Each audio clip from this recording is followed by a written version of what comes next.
Hey, I'm Samuel Archer, the one who brought you the Wuk Up Riddim and Wuk Up Riddim 2 between 2024 and 2025. And I need you guys to help me with something. I want you to tune in to the Table Talk show with Nikki G, The Voice. I understand it's the #1 podcast. So tune in. Welcome to Table Talk. Table Talk. Table Talk. Table Talk. Welcome to Table Talk Show. We're here today with Samuel Archer. If you saw our first video, my first interview with him, which was last year, Samuel, or the very first time? It would have been probably 2 years already? 2000 and I think it's like 2002. Oh my I just moved to Orlando when we did that. Yeah. And he was one of my, I would say maybe first or second person that I really interviewed on Table Talk Show as a single host, and just kind of stepping out and things. Yeah, single host being that, I was doing the show on my own, and Samuel was, one of the persons that I was like, you know what, you need to come on my show. I need to interview you. And I'm going to treat it as, you guys who are locked on and listening didn't see the first one, but you have to go see the first one because there's a lot of gems that Samuel dropped, and he's very, how should I say? He does so much, it's so many things that he does. He's a songwriter, he's producer, arranger, engineer, author. Yeah. What else? Professor, if you want to say that. Just a cool guy around. A cool, down-to-earth guy. Yeah, just a cool guy around. Very, very down to earth. I am very honored to be on with you tonight. Welcome to Table Talk Show, Samuel. Yes, my again. Yes, my dear. So now next time you're gonna be on my show. Okay? Oh, you know it. Yeah. We're gonna interview you now, At least we have it on my show that you're inviting me on your show. So that's right. I have a recording of that. So viewers and listeners, if she's taking too long, just say so Nikki, what about the fella that he say you know. All right, cool. And tell them what show they're talking about, so at least they'll know. The Musilog Magazine podcast. Yes. Very rich show. Yes. Yeah. Oh, it's rich? Oh, yeah. Hallelujah. I received it. Rich in content. The people that he interviews, and it's not just soca only, but we'll get into that. We'll get into that very soon. Samuel, as I said, welcome to Table Talk Show once again. I want to do a little background conversation as far as where you started, but we'll breeze through that because we're going to get people to look at the first one. And now we're going to fast forward, or at maybe in the next half an hour or so, we'll fast forward to what you're advertising now, which is Wuk Up Riddim, correct? Yes. This right here. So I grew up in the village of Mount Pleasant, Tobago, and that was during the 70s. I went to Mount Pleasant SDA Church. Shout out to the SDAs. What happened there is that there were two gentlemen that were very, I would say, progressive. One was a gentleman by the name of Errol Phillips, and the other gentleman, we call him Sporty Anderson. And Sporty Anderson was part of, before he was born again, he was part of Carib Dixieland. And so he played pan, and Errol Phillips, we call him Pip. Let's say Errol Phillips, we're going to keep the respect going. Hey, Pip. And what happened is that they started an orchestra in the church, and we had all types of instruments. And that is where I think I was able to experience all the different instruments that was in the band. They had percussive things, the scratch, the shakers, the cabasas, talk, and all kind of thing. You get to feel what the drums feel like, play some guitar, So I'm not really, I should say, professional on all instruments, but because I got a feel of each instrument, I can interpret it when I go on a keyboard, because keyboard is really my real instrument, keyboard and piano. So when I started programming music, that training, or should I say that environment, I normally tap into that when I'm arranging music. And then in the early 80s, Carib Dixieland bought some new pans. So they took all the old pans and donated it to Mount Pleasant SDA Church. And those of you who know Mount Pleasant, you had Mount Pleasant, and then there was a little building where it used to be a co-op. You remember the co-ops? A co-op is like Well, I know the name co-op, yes. Yeah, it's like a grocery, and it's almost like a Walmart today, like a They had Walmart. They had one of those like in a Pleasantville. like a Walgreens kind of thing. Yeah. But they were some were in different villages, and the one in Mount Pleasant was like a little grocery, but I think they used to drop the mails there too. So when you want to come and see, people used to come up to the co-op and say, "Any mail for me?" Oh wow. Yeah. And then so next to the co-op building, it's not there anymore. It's knocked down. But next to that building was the pan tent. And actually my uncle was there, lived kind of like right in the same little block there, little area. Now Carib Dixieland is they have a what do you call it? A band room, but up by the football field now. All right. But anyway, long story short, I did have a chance to play a little pan and get a feeling for pan as well. So fast forward to how fast forward do you want me to forward? Well, you kind of covered the question that I had at age 8, and I wanted to ask, how did it shape you differently as a musician with all the different instruments that okay, so played? Good. So around the age of 8, we had something called Wuk Up Riddim. These Adventist people, they have all these Wuk Up pray and kind of thing. But it was for the school. And the elementary school I went to was Hammond's Elementary School. They call it Scarborough SDA today. And if you know where that is, those of you who know that area, it's in Rocky Vale, Tobago. And the school and the high school and the church, sort of like they're on the same compound, so to speak. So we had Week of Prayer, and the same Pip I talk about there, Errol Phillips. Yeah. I think for like the first 3 days, they came from the high school, because we were having, there's like a worship thing. So we were singing, and then he brought some of the guys from the high school to play for the service for probably like the first 3 days or so. So by the fourth day or so, I didn't write it down. No one came.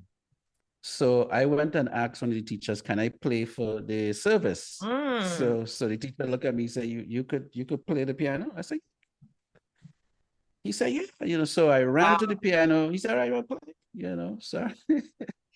so so they called the song, and I started playing.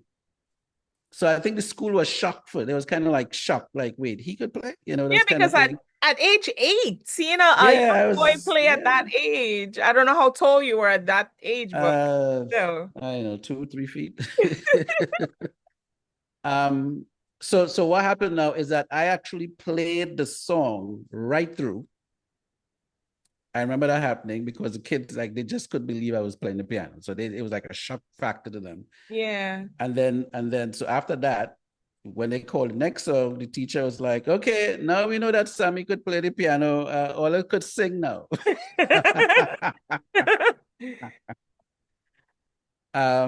He was Abraham. We call him Sir Abraham from Tobago. So the Abrahams from Tobago. I think he was a principal at the time. Okay. Yeah, I got my tail washed a few times too. Oh gosh. So, yeah, I'm not serious. Oh gosh. That's why you're in tip-top shape now. Yeah. It was serious. But what I would say is, if you want to improve on an instrument, play in a church service, because what happens is when they sing in songs, they call in songs like at random. So it pushes you to improve Okay. Because some, like in the beginning, obviously they might call a song and you really know it too well. And then you start feeling around, and probably by the second verse they catch where the song is, and then they call a next one like, oh my Yeah. God, did you try that? So like after a couple of weeks, you get sharp, Pick up. Yeah. and then you start getting sharp and start learning the like a repertoire. There's like a certain type of repertoire the church church members would like to sing, and then so over the years. So between that and I mean, my sight reading sucks now. I mean, I ain't really great at that. But at that time, I was really sharp on sight reading. So when you put the book in front of me, I knew the key signatures, the time signatures. Um, and even if I didn't know the piece before, I would just stick to the theory and follow the song, So that was that. And I think that also helped where I played for other churches from that, Hotels I see here as yes, I well. played at some hotels. Well, Crown Reef, they don't exist anymore, but I did play at Crown Reef. I played at Turtle Beach Hotel, and Carriwack Hotel. I did some filled in there for the Honorable John Arnold, if you know who he is. Beautiful, beautiful. Yes. All So right. I had some experience there. So all of these things sort of help build musicianship. It builds the insight, and you can't do nothing else but just improve. Yeah. So you loved music that much, so you just Yeah, music was definitely we had a connection. We had a connection, and I think my parents was kind of worried because they introduced me to music. So it's like as well, it's something to do. Hey, go get some lessons. Yeah. I don't think they thought that I would have actually gravitated to it the way that I did. Because I was really supposed to be a medical doctor or something in there. That's He why gonna I be, yeah, he was gonna, gonna ask you what was the yeah, alternative, or what did you yeah. want to do if you wasn't a musician? Well, in my years of later life, I would gladly say that if I wasn't into music, Mm. that the way I'm at, I would have been into education. Ah, Education is being now I kind of rusty on maths and science and thing, but I had a sort of aptitude for that as well. okay. I did a little bit of pathology studies, Mm. medical lab, and things like that. So that was kind of interesting. Uh-huh. But I think I would have probably just really settled into education, pretty much like what I'm doing now. That it's really a joy to do that. Yeah, but at least you are doing it now at the Yes, current yes. moment. So, and it's intertwined. So let me just go back to, there's a point in time or in your life you did bachelor's degree in music business full-time at Mhm. Sale University. Yes, at Full Sail All University. right. Yeah. And then you Uh, bought your own. okay, so that happened in 2010. Mm-hmm. So I think what happened, or should I say what initiated that, was in 2007 to 2009. I was teaching at my alma mater in Tobago, which would Mm-hmm. be Harmon High School or Harmon School of SDA. I Mm-hmm. was there for like 2 years, and it was sort of like a learning environment. So although I was teaching and so on, a lot of the teachers were also improving themselves. This one is they're doing my classes or working on their masters and working on the other thing. So I think being in that environment, uh, I was like, okay, well, I need to do something too. I already had an associate's, Yeah. but I was like, okay, you know what? I was actually going to go into maybe psychology or education. Mm-hmm. And then I stopped midway and I say, why don't I do something I really want to do? Why don't I study, like, at the age I was closing into 40. And I'm like, let me do something that I want to do. Hmm. Why do something I don't want to do and then I'm doing, it's like, let me You do something I stop want doing to do. it. Yeah. So around that time, Full Sail University. I don't know what happened, but they had some sort of a promotion or a marketing campaign going on. So this day I'm on YouTube, Hmm. and I see this thing come on. This ad comes on YouTube. Enroll in the music business program and get a free Mac laptop. I was like, what? Wow, initiatives. I was like, oh, we need to get this. So I enrolled, and I was things was real tight. So Yeah. I really qualified for the for the assistance. You made sure. Qualified for the assistance, and I was able to pursue the music business program. That was good. Very Yeah, good. and they kicked my ass for like 2.5 years. They just, oh man, them courses was Mm. they They make you they work for it. oh my God. And the thing was, I did it online, so they weren't taking any excuses. They like, look, don't even Mm. say the dog eat it, this, that. There's like you got to get them a pint of blood, like take a picture and send a certificate that like I was in an accident, okay? Oh, wow. I remember the drive went out on Mm. the laptop. The drive went out, and I Mm. couldn't I Mm. couldn't do some work in one of the classes. Man, the dude wanted the ticket. He wanted the ticket that you get from when you take it in Apple, Yeah.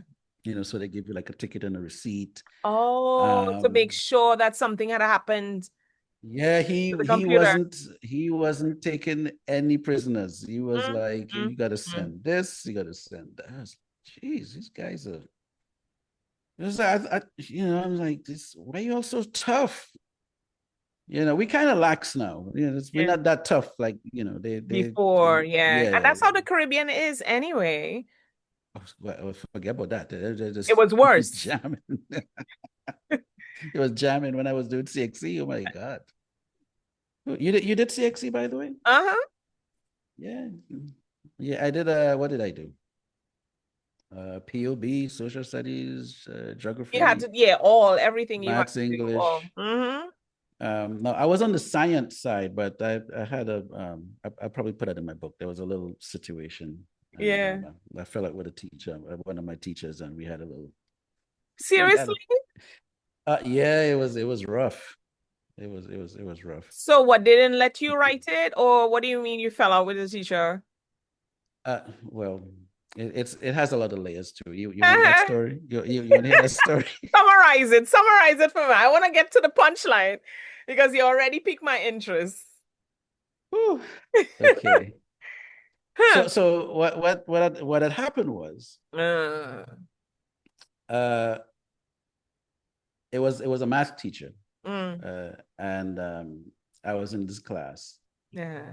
and he would say something like, all right guys, I'll do the rest for homework, so after the class, do the rest for homework. And when at that time when you said do the rest for homework, that I wasn't really doing the homework. That was just okay, that's the class is end, the class is done, and I'm Uh, out. So a couple of weeks went by, and then he just picked up me out of the blue. He was like, "Yo, where's the homework?" And I'm like, "Oh, well." I'm like, "What homework you talking about?" He said, "From the class." I said, "All right, so I get just to shut him up. I was like, all right, I'll get it done." A couple of weeks later again, he's like, "Yeah, where's the homework? What's going on?" I was like, mm, I brush him off again. And coming up to the end of the term, mm, we're doing tests, right? yeah. So I come to do the test. I come to sit the test. Oh boy. So when he handed out the papers now, like he was ready for me. He said, "Where's the homework?" I said, "Well, I know." But I think that day I wasn't having a good day anyway. Mm, So I was like, "What homework you talking about, brethren?" I mean, I wasn't really. I was cussing him. wondering. It's cool. But a lot of that was in my mind. Like, what homework you talking about, dog? Like, dread, you know what I mean? Not dread. That was kind of in that zone. And he said, well, now you can't do the test unless you get you home. Oh no. So I'll give you a little epiphany, right? Mm-hmm. So when that happened, I just sat down while the test was happening for like, I don't know, maybe 20 minutes. I sat down. I said, this fool really gave me this test. You said that out loud, Samuel. No, in my head. Oh. Yeah. So, but I'm sitting there like really? So people doing that test and I just sit down there, you give me the paper. So I just roll out. So I literally walked out of the school that day. Never went back. So you didn't do your CXC? Well, I did the CXC. Oh, but okay. not in school. I just did it independently. Oh, outside, afterwards. right? Okay.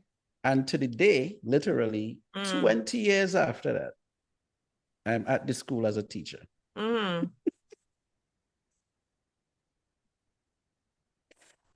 It's the funniest thing. It was the funniest thing. I actually went home to do it.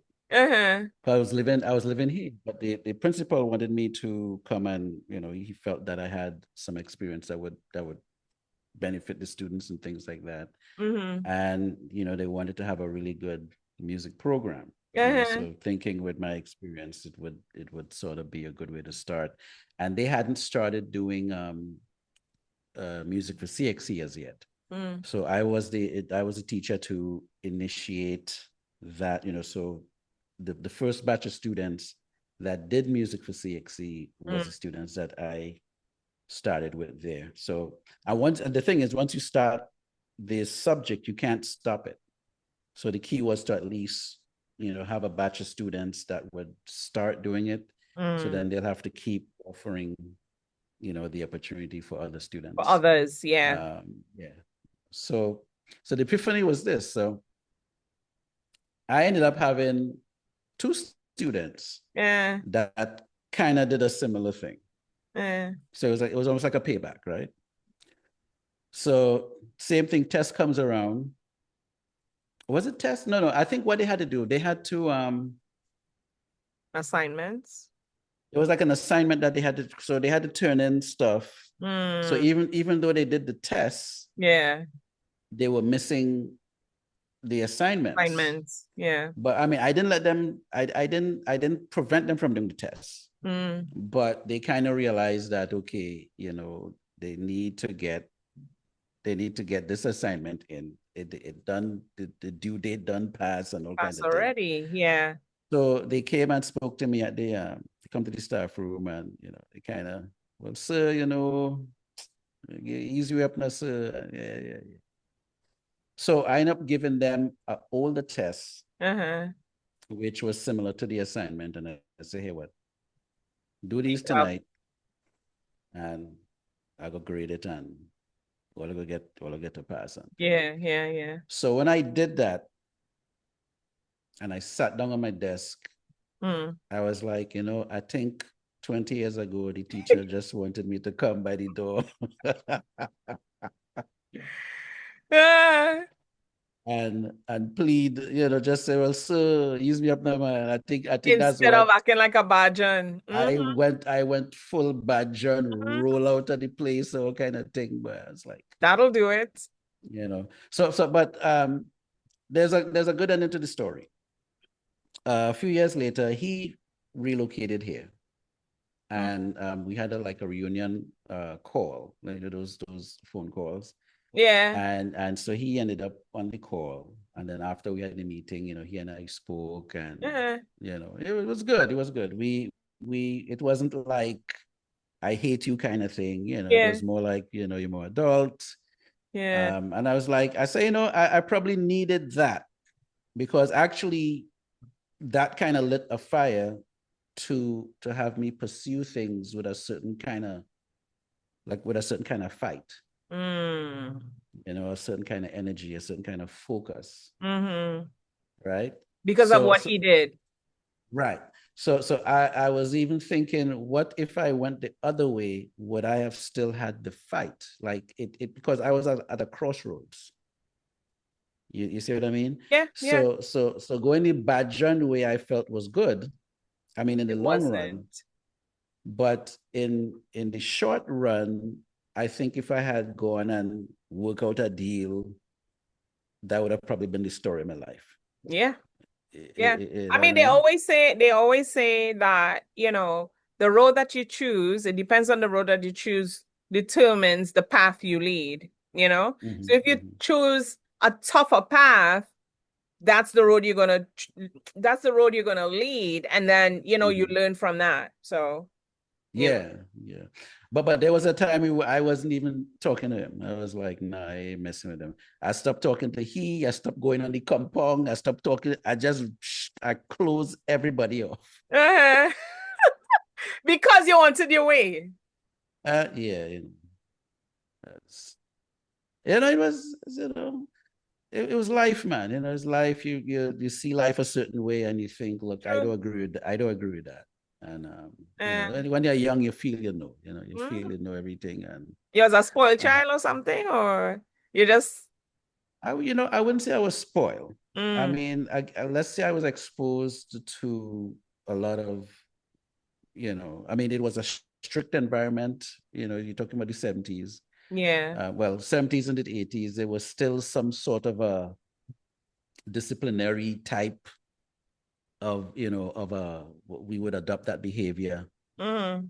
and if you notice, the batch younger than us, they have their mouth kind of hot, and then the younger you go, their mouth real hot, till the baby and them with their mouth hot when they're born, everybody just rah rah rah rah, The um discipline is totally different. That's why when you said yeah, that you know, you open your mouth to your teacher, and I open my eyes because I know if we did that, parents know, auntie know, you again expel, you again licks.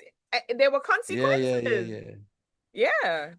Well, and I think that also helped with my maturity. Mm. So like when I became a teacher now, I wasn't looking at them as uh I was a student. I was once where they are. So now I could kind of I could deal with it differently, Okay. and deal with a little more empathy, Mm. with the situation. Yeah. It's not even All, as a parent as mhm, well. You end up doing the mhm. same thing, you know. Right. So I had my girls by the time too when I was Yeah. teaching. Yeah. Um, and they actually had a little experience because they went to the elementary school. So they went to the elementary school Daddy went to Uh-huh. for the 2 years and got a little, they got a little experience. And then so when I came back up and started at Full Sail, they Yeah. pretty much just came back and started going back to school, back in the Mm. States. Okay. Okay. Yeah. Yeah. All right. So moving forward, you work Yes. across many roles: songwriter, producer, arranger, engineer, even author. What is the part of your creative process you enjoy the most? Wow. Writing the Okay. music, arranging it, or producing it, and why? Wow. I mean, if you like uh all, but you know. okay, so this might sound weird, but a lot of times when I'm in creative mode, um, I elevate, or I elevate or I'm elevated, meaning that I really tap into the zone. And I've done music in various, um, I have various approaches. Hmm. So it's kind of, so to some people it might be kind of weird, but I would probably do it where I may use the instruments. I may start with maybe a drum track, maybe put a bass, maybe put where I'm sort of like feeling out the vibe. Um, Majority of musicians or producers, they would start out that way. Hmm. But I have started with lyrics, like someone would give me lyrics and then I'll work it into a song. and then build from there, which is different.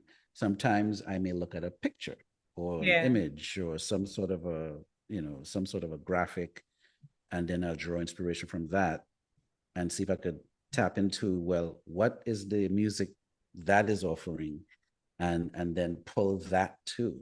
Yeah.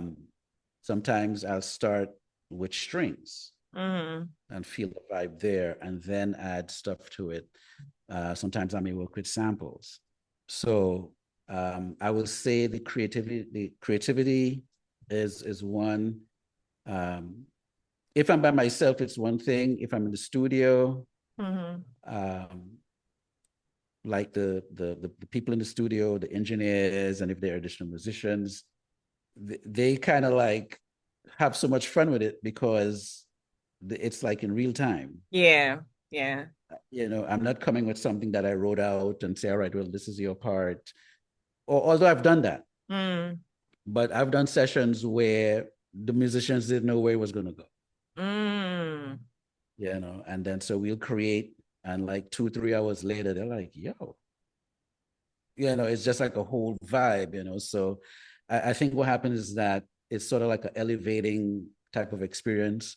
And you really tap into the, if it's melody or rhythmic, or you're putting in harmony or basses, and then now it inspires the other people in the room, like, okay, well, if he's going to do that, I can do this. So now it becomes like a creative bed, because now we're focusing all this energy into this thing that we're creating. And so we in a way we become lords of sound. So you like the live sessions of arranging everything? That's where the I like part that you them enjoy the all. most? Well, I don't know which one I enjoy the most yet, but Yeah. I would say it all depends on my mood. Like if Your mood. certain moods, because the other thing too is, how much time do I have? Do I have the time to flex like that, or do I need to, like, okay, I need to whip up something?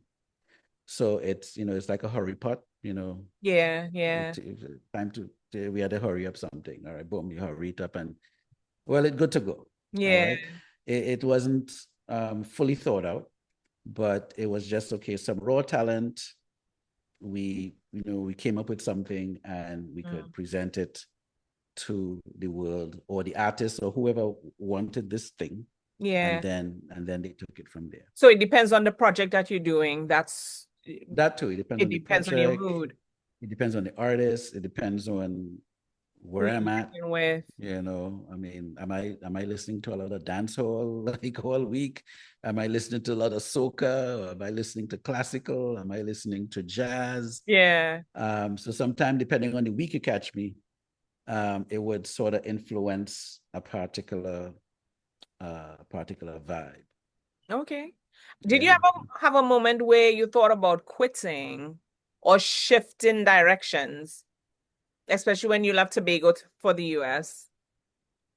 All the time. All the time.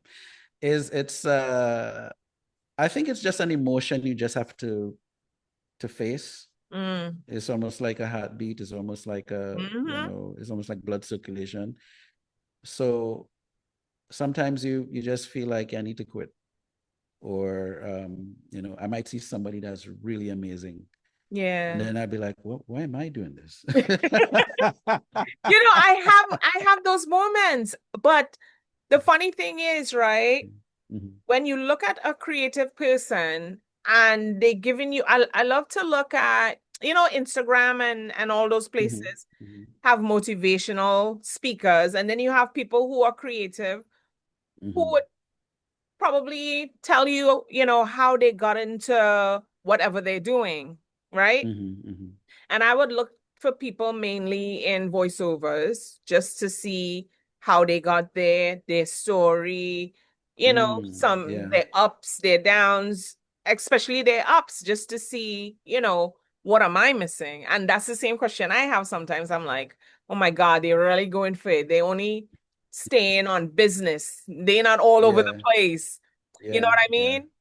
And then some people would say, well, one person I heard say, don't be your worst enemy where you leave yourself without a job.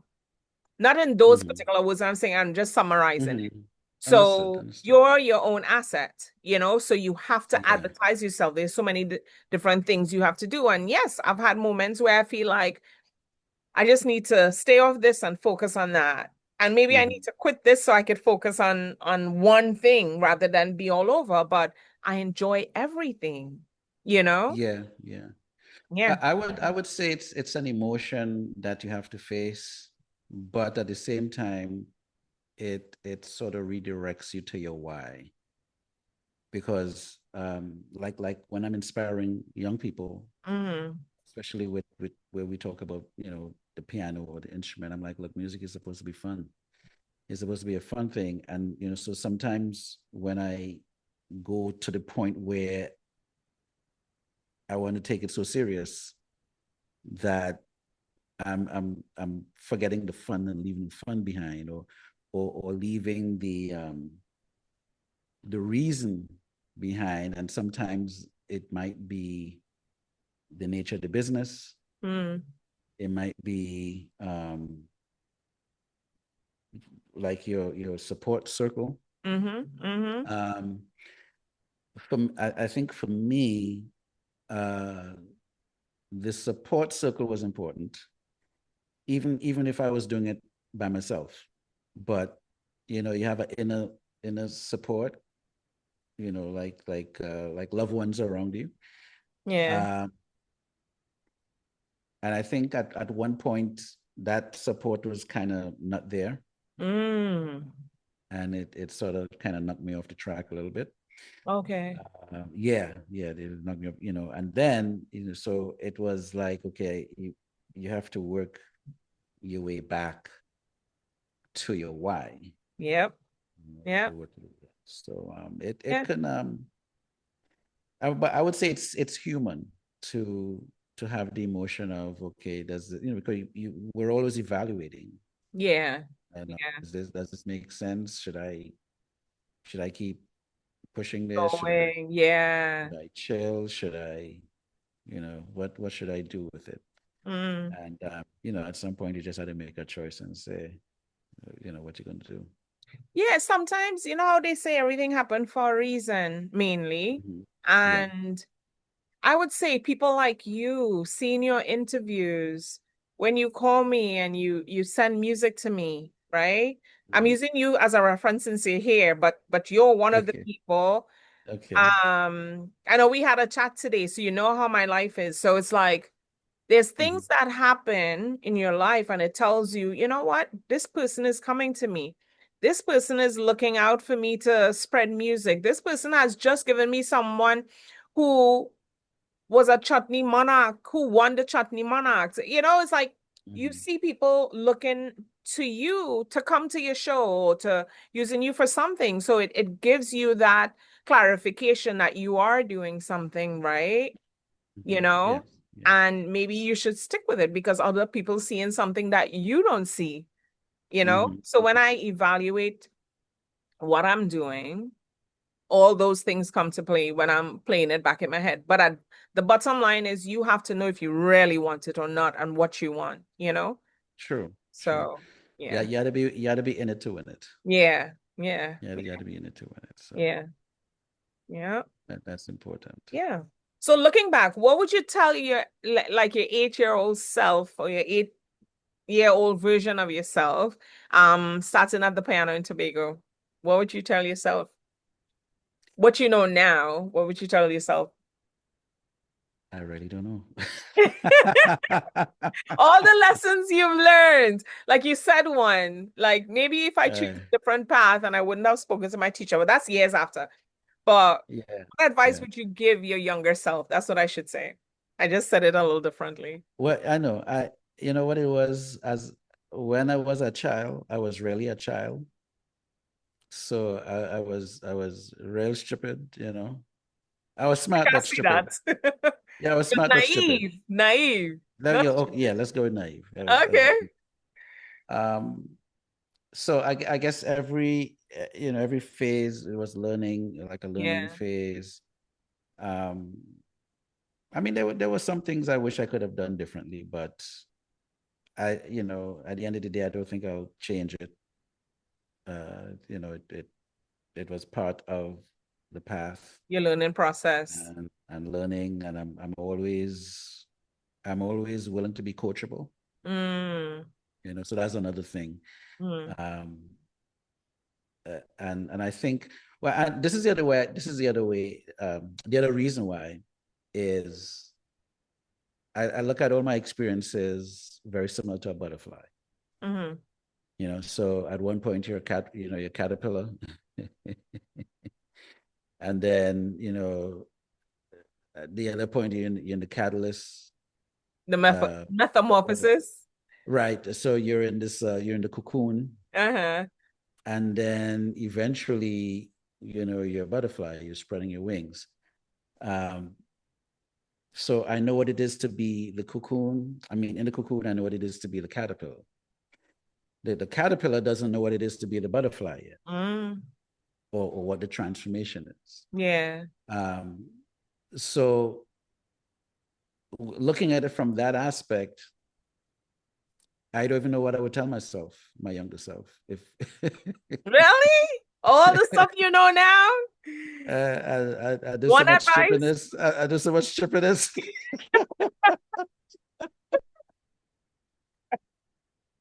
Well, okay, you know what I would say? Mm, Keep on keeping on. mm. Keep on keeping on. You're gonna do fine. Yeah, yeah. Keep on keeping Good. on. So I guess that's probably what I would say. Yeah. All right. Yeah. All right. So you Yeah. have a broad musical palette, right? Mhm. Jazz, classic, world, hip hop elements all shown in your work. In your view, what are the core definitional traits of soca that makes it distinct from hip hop or jazz? Why you roll up that question there, man? No, you know why I say this because why I ask is because okay, so the listeners that we have right now, right, Uh-huh. is not just soca, Mhm. right? And as I said before, you dabble in so many different genres. So we don't have to be too Too technical. technical in a Okay. sense. Okay. Just explain to me what are the core traits of jazz that you probably wouldn't find in soca or hip Mhm. hop, even though soca has a combination, or I should say, jazz and hip hop have a combination of soca somehow. Sometimes people infuse it. Mhm. True. But True. standing on their own, what would you think the different definitions of it might be that one of them mightn't have? In sound, Well, probably. funny enough, I know the answer. Okay. I know the answer. And You're giving me thrills just because. it's a very, very primitive reason. Mm, Genres are born from the speech pattern of a language. mm, So if you notice if you listen to how we speak in Trinidad and Tobago, mm-hmm, the speech pattern is why you have calypso. If you listen to how our Haitian brothers and sisters would speak, and you hear the music, it goes together. And same thing for the ones in Puerto Rico and in the Spanish territories, because of dialects. the dialect. You ever hear them say the news, Yeah. and it's sort of like they're running down the street. Oh, yeah. And then when you hear the music, it really, a lot of the syncopation and everything, it comes from your dialect. It comes from your speaking pattern. So Mm, that's really the answer with the genres. And because America is a continued experiment, mm, is a melting pot where people from different parts of the world came to the US. The US is literally the nation of the world. And there has some people who think they're bright and say diversity is bad, and I don't understand that. But the diversity is what really helped with other genres. So especially in America, America has been leading in music for years. And again, the reason why is that because America is the official melting pot that would, people come together and they will create, and then they will actually influence other parts of the world. All right. But let's look at soca. If we're going to look at soca, soca is a derivative of calypso. That's like in the simplest form you could say. So what dancehall is to reggae, soca is to calypso. Now there's two, I would say there are two family trees. One of the trees I would say is on the Ras Shorty side, right, where he was experimenting with endless vibrations and so on. So he took more of an experimental direction. And then now you had Arthur Dikoto. That's Rodney McIntosh father, I think Ronald Dikoto was that. So now he didn't want to hear anything about soca back then. When I do the music, I'm not really mixing African and East Indian rhythms. Okay. So I think I'm under the other tree. But we all call it soca. I mean, soca is sort of like you could say it's the official name or the unofficial name of the whole, but I would say my vibe would be pretty much close to maybe like what Ed Watson would have been doing. Okay. In the arrangement. Okay. You familiar with Ed Watson? I know Ed Watson, yeah. But yes. For my listeners now, explain who he is and how you class your music like his. Well, from I would say from the musicianship, from his approach. If you understand his music, so he was the one that was begging Kitchener to do Sugar Boom Boom. He did. He arranged a lot of what we want to sample today. Yeah. Came from Ed Watson arrangements. Okay. So Singing Diane had a record called You Gotta Give Away. You Gotta Give Away. Yeah, I know that song. I know. All right. So now that was sampled for Benjai's Trini. You see? So the records you want to sample for soca would come from I would say majority came from Ed Watson. If we actually do the research, and he had this is another dynamic. If you listen to calypso from the like what Harry Belafonte used to do, and then what Sparrow and Kitsch and Roaring Lion and those guys would do, the calypso is very much influenced by jazz. Like if you listen to the horn arrangements, right? True. So that is, if you listen closely and listen to you listen to some not bebop per se, but if you listen to some Dizzy, you listen to some Charlie Parker, and listen to the horn arrangements, the difference is really what happens on the rhythm and the accent. So that also lends to imply that what's happening in the mainstream also influences the genre. True. So hip hop came in, hip hop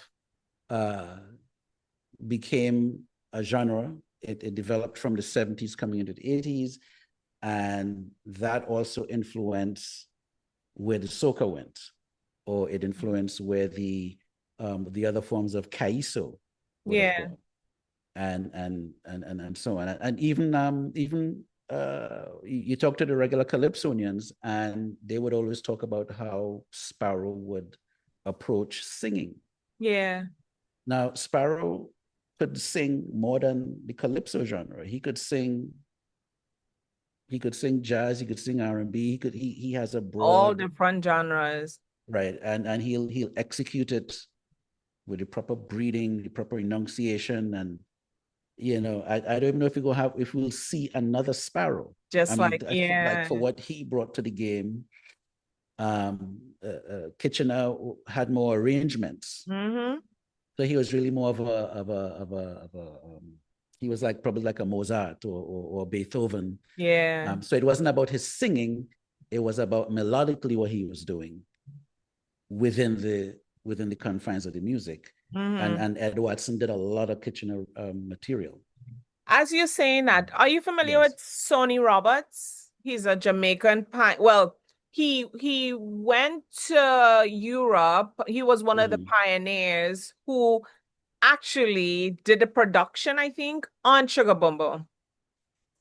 I don't know if I know him. I'll have to do some research on it. All right. He's a musician or engineer. Yeah, so he was a producer, engineer. Well, I interviewed his daughter like about Okay. a year or so ago, and Sugar Boom Boom was one of the albums that he helped produce in England. Okay. Yeah, yeah. Well, and that was another thing. The Calypsonians would I think they would go to Jamaica to record. Yeah. They So would go to, he was one of yes, them yes. because it's Island Records, Trojan Records, Mm-hmm. Planetone Studios. So Planetone Studios was one of the people who represented a lot of the artists when they didn't have any production companies. Right. His production company was the one that, well, colored people, they would allow him to produce Mm-hmm. the work in England. That's why you find like Marshall went to England and all these other artists went to England to have their work produced and then come back to Trinidad, It makes a lot of sense. Yeah, yeah. As And the you reason touched why on that. it make a lot of sense too. I mean, thank God, Belafonte had respect for the Sparrow and Kitschy and so on, because the record labels in the US wanted to put out a record with him saying the King of Calypso. And I saw that. he said, nah, He's fellas. not. He said, nah, he said, look, this thing, yes, I'm doing the art form, but there is a process to be called the king, and he respected the art form and he informed the label. So this is where, in many aspects, we have to be thankful for Charlie's, Yeah. Ralston Charles, because I think he opened up the opportunity to start recording in New York. Yep. Right. I don't know if anyone was recording in New York before Ralston Charles, and I think so a lot of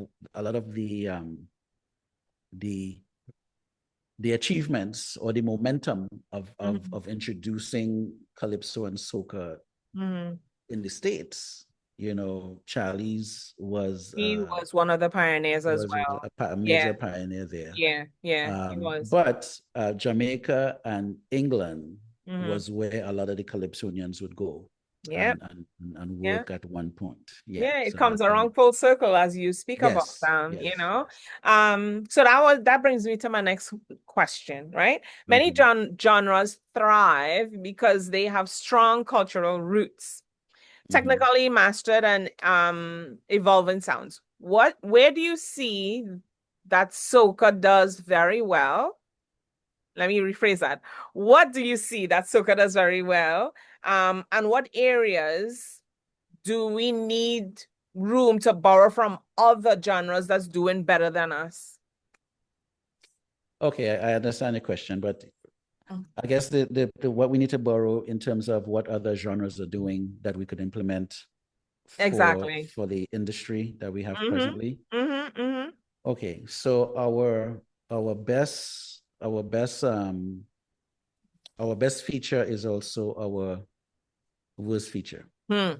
So the best feature is that the music is centered around a ritual. It's centered around a certain time of the year. It's centered around Lent. Yeah. Although it didn't start there originally. Mm-hmm. It was which actually is the reason why we could have carnivals all over the place All over, at yeah. any time of the Every year. month, right Because initially we were celebrating freedom. Mm-hmm. And then which would have been August 1st or emancipation. Mm-hmm. That's really what the celebration was initially. Mm-hmm. And then somehow it ended up in the religious sector where it became all right. It's during Lent, and you have 2 days of carnalism, and you go to church on Ash Wednesday, and Uh-huh. so it became that other thing where it initially didn't start that way. Mm. So when we do carnival, it's not really carnival. We're celebrating freedom, right? But however, we ended up in that cycle. And because Lent is every year, Falling around the same time. Calypso, right. So Calypsonians had to always come with a new album. So the fact that there was this you want to call it a need for the, so they had to bring music for the next carnival, your the productivity was such a high rate, they couldn't help but be original. Okay. You see what I'm saying? So the originality is there, but the environment of having to release music every year isn't really sustainable if you're looking at it as a career, if that makes sense. So the other people who have careers, they're not locked into, well, I need to write something for Carnival, or I need to release this around Carnival. Yeah. They release it when they release it. So they may have an album that may live for a year or two. Look, Cardi B just dropped an album, and this was her second full album since the first one.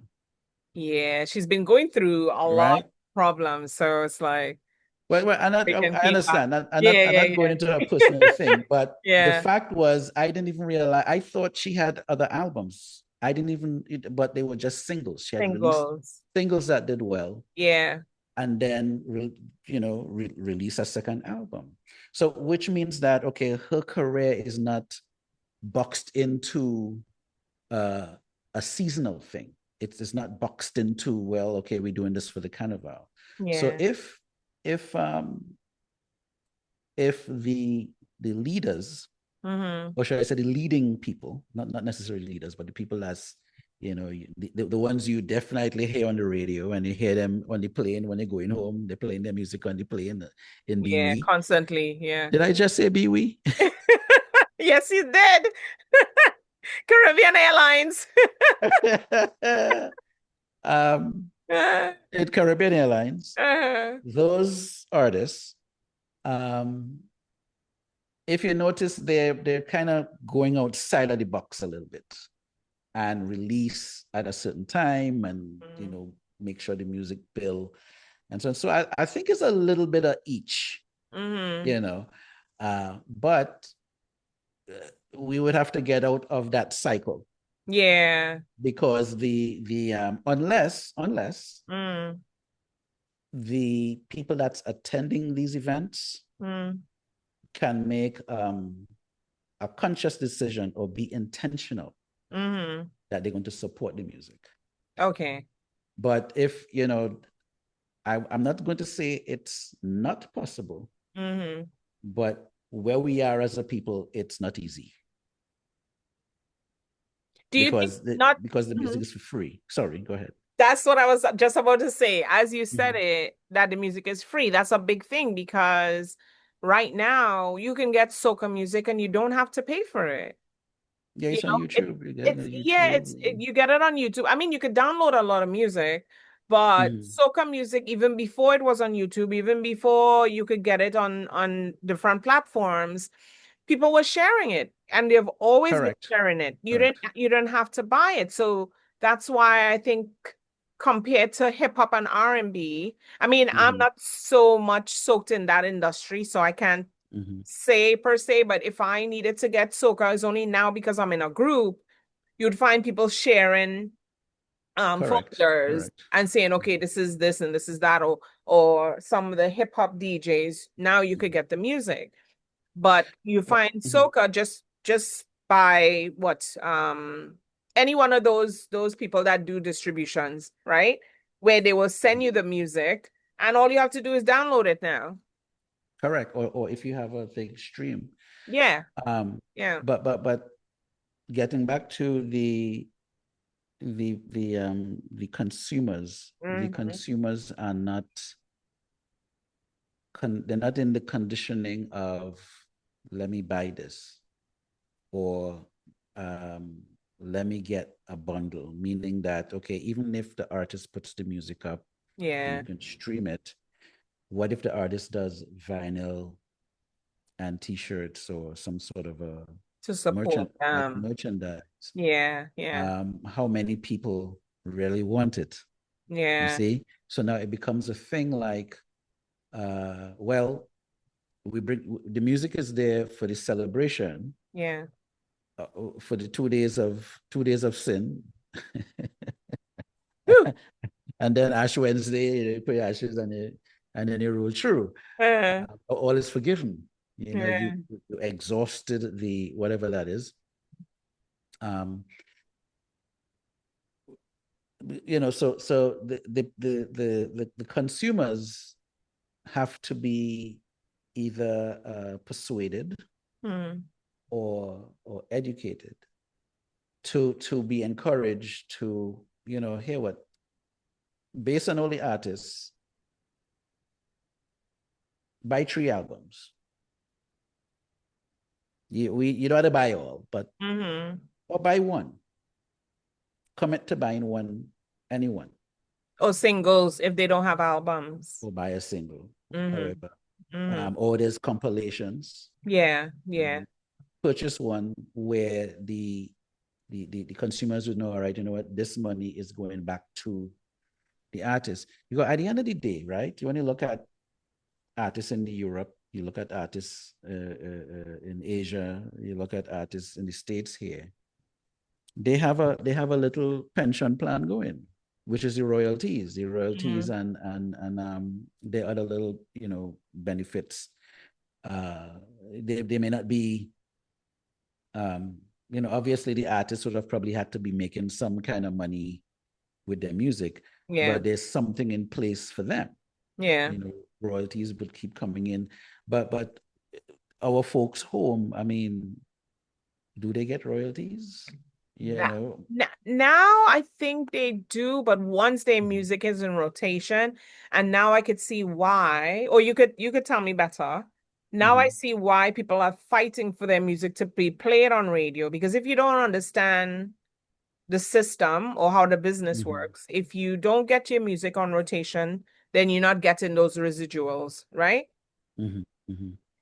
So Well, if it's two things. The radio is paying something right, to yeah, the performance rights organizations, yeah, and at the same time, people are either buying, mm, right? So for example, let me say you go to an R&B show here. You're going to see Leila Hathaway and October London and Chris mm, Brown or something. mm-hmm, They have merch selling.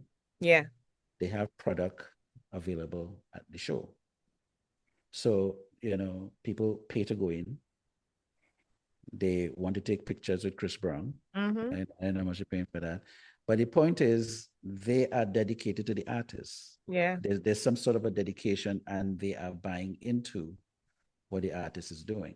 mm-hmm, Um, Even if the artist isn't touring, you see what I mean? Even if yeah, the artist isn't touring, they have that presence where, right, go to my website and people go to the website and get something.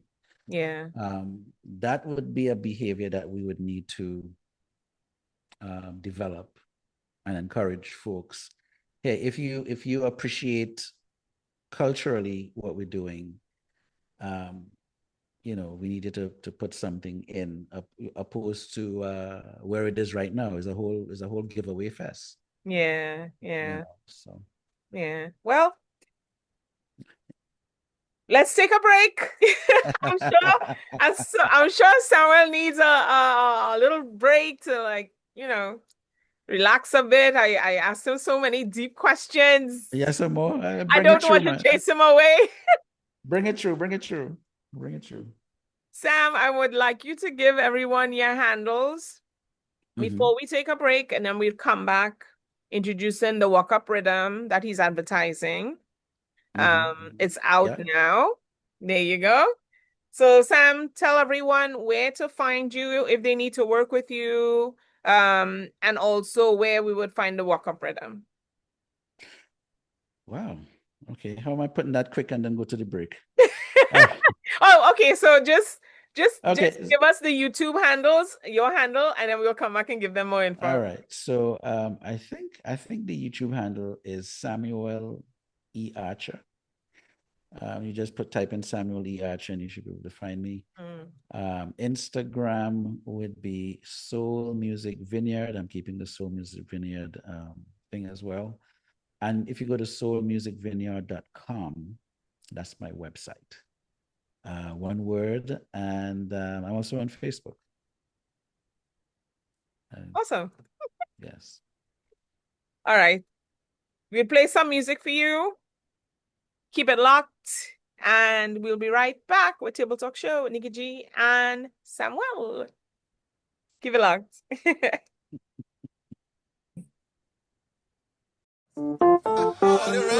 All ready? Look trouble, yeah. Jump up. Jump up, I say.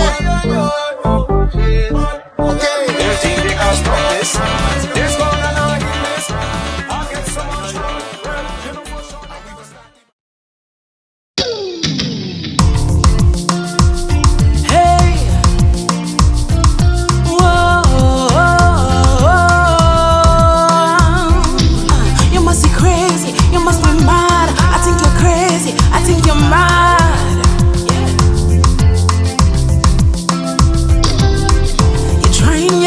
Destroy my mind. I give and I give, but you're wasting my time. Foolishly, I thought that you would be mine forever, but you're wasting my love. I was never your treasure.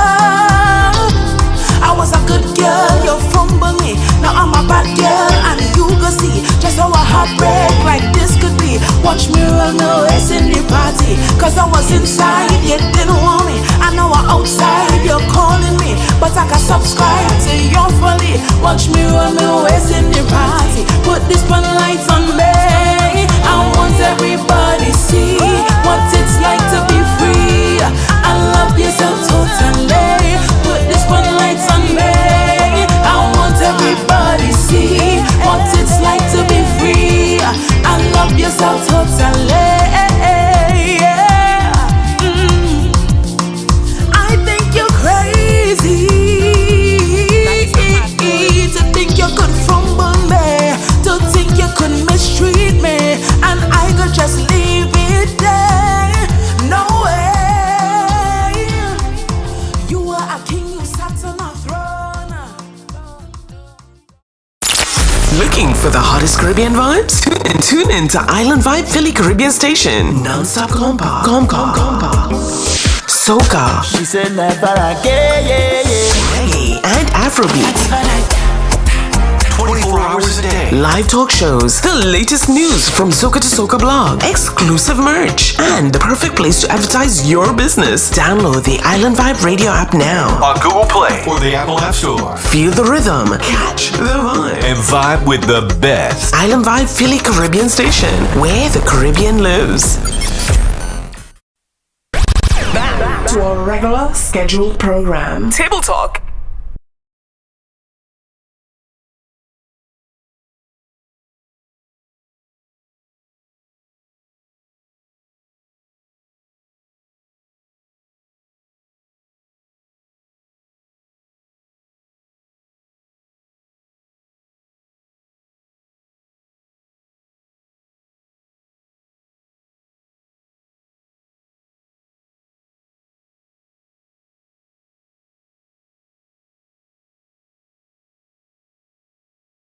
Thank you and welcome back to Table Talk Show with Nikki G the Voice and Samuel. Yes, Sam. So, Yes, my dear. I want to thank you once again. I have to say thank you for coming on my show. It's such a pleasure. I mean, we talked a whole hour and the hour went by. Sometimes when I invite people to my show and I'm like, it's 2 hours. And it's like, what? I don't think I had to jump off before. Blase, blase. Well, thanks for having me. You're And welcome. according to Janet Jackson, funny how time flies Oh, yes. when you're having we're fun. having fun. That's right. That's right. Oh my gosh. Yeah, yeah, yeah. It's true. And you're a wealth of information. Let me tell you guys this. This is my go-to friend when I need musical info. He don't know all this. I don't tell him all this type of stuff. That's why he jump back like that. You see. But when I ask him my little questions and stuff, and then the good thing is, it's good to have friends that check in on you, you know? Mhm.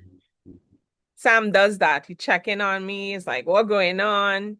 You read Yeah, my man. book, you do this, you do that. And it's like, you Mhm. guys need to go on his page. You need to go. Sam, give them your websites again. Your two websites, because there's one for men, well, one for everyone. And then they Mhm. have Musalog for women. He does a lot on there. He plays Oh, music. okay. He has his radio station. Um, interviews people as well, if you're into hip hop and different genres of music, not just soca. So many different people. So give them some insight into your pages and other things that you do. Okay, so I have two publications presently. One is called musilog.com. I like to call it the Rolling Stones version of the platform. And then we have musilogwoman.com. And we treat that more like an Essence magazine vibe. You ladies have a lot of layers, so you need a little inspiration and a little healthy living things and what is it, meditation and reading and relaxation. You ladies have a little more things to do, so we wanted to address those areas with musilogwoman.com. Well, the radio station initially was started because of a lot of the podcasts that I was doing, a lot of the interviews. So it was to somewhat tie the regular Musilog to the Musilog Woman, and the playlist is primarily the artists that are being interviewed. So I don't really have well, I do have DJ mixes. So if you hear something that's not really that we didn't write about or we didn't post or anything like that, it's more than likely a DJ mix that you're hearing.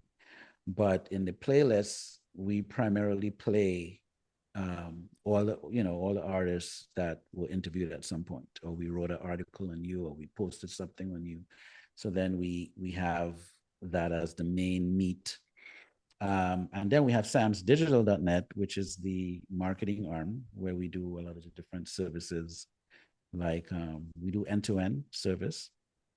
And end-to-end meaning, let's say you have a production company or an entertainment company, but you have a day job.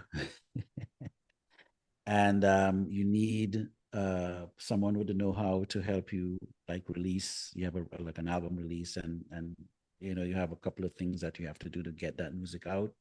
You need to get a website done, probably. You probably need a one sheet, bio development or bio touch-up. You need a press release done. You need artwork. You need someone to put out an email blast, someone to maintain your social media platforms during the release of the new music. We cover that as well, and different genres. All right. And even actually for the radio station on the weekend, Saturdays for 24 hours is gospel and praise and worship and thing. Saturday all day is Sunday 24 hours is calypso and soca. And we added some chutney the other day, giving everybody some love. Nice. Yeah. And we do Reggae Monday. So it's reggae and dance hall. And then Tuesday, we feature new music. We call it New Music Tuesday. And we're looking at, because I've been interviewing a lot of jazz and instrumental artists of late. So we're thinking of actually adding a day, because I think by now we have enough content where we can actually do like a full 24 hours of music Very nice. for jazz and instrumentals and things like that. Very nice. Very nice. Yes, that's what we're doing. Yeah, you've been seeing the work. I've been hearing as well. I've been listening. And if you hear a familiar voice on his radio station, it's Yes, Nikki, thank you for all the station IDs you've done. You're welcome. Yeah, it actually lifted the whole. You're listening to Music Radio. My honor, my honor. I can see why DJ Gel and other DJs like to have you on their mixes. It's my honor, honestly. Yes, yes. It's a pleasure to know that, I could add my feminine touch to whatever project someone has. So, Of course. Yeah. You're the voice. Oh, I am, aren't I? Nikki G, Oh my God, it's such a pleasure. So, yes. Wuk Up Riddim. So we have part 1, which we covered in the show previously with Sam. I'm gonna attach it. We did? Oh, no, okay. well, not the Wuk Up. We did the first release that you had before the Wuk Up Riddim. Oh, you're talking about Soul Music Vineyard. Right. That album. Okay. We did that wasn't first. Yeah. So that wasn't really for what we're doing. Okay. Here. Okay. That was more like R&B and soul and that type of a vibe.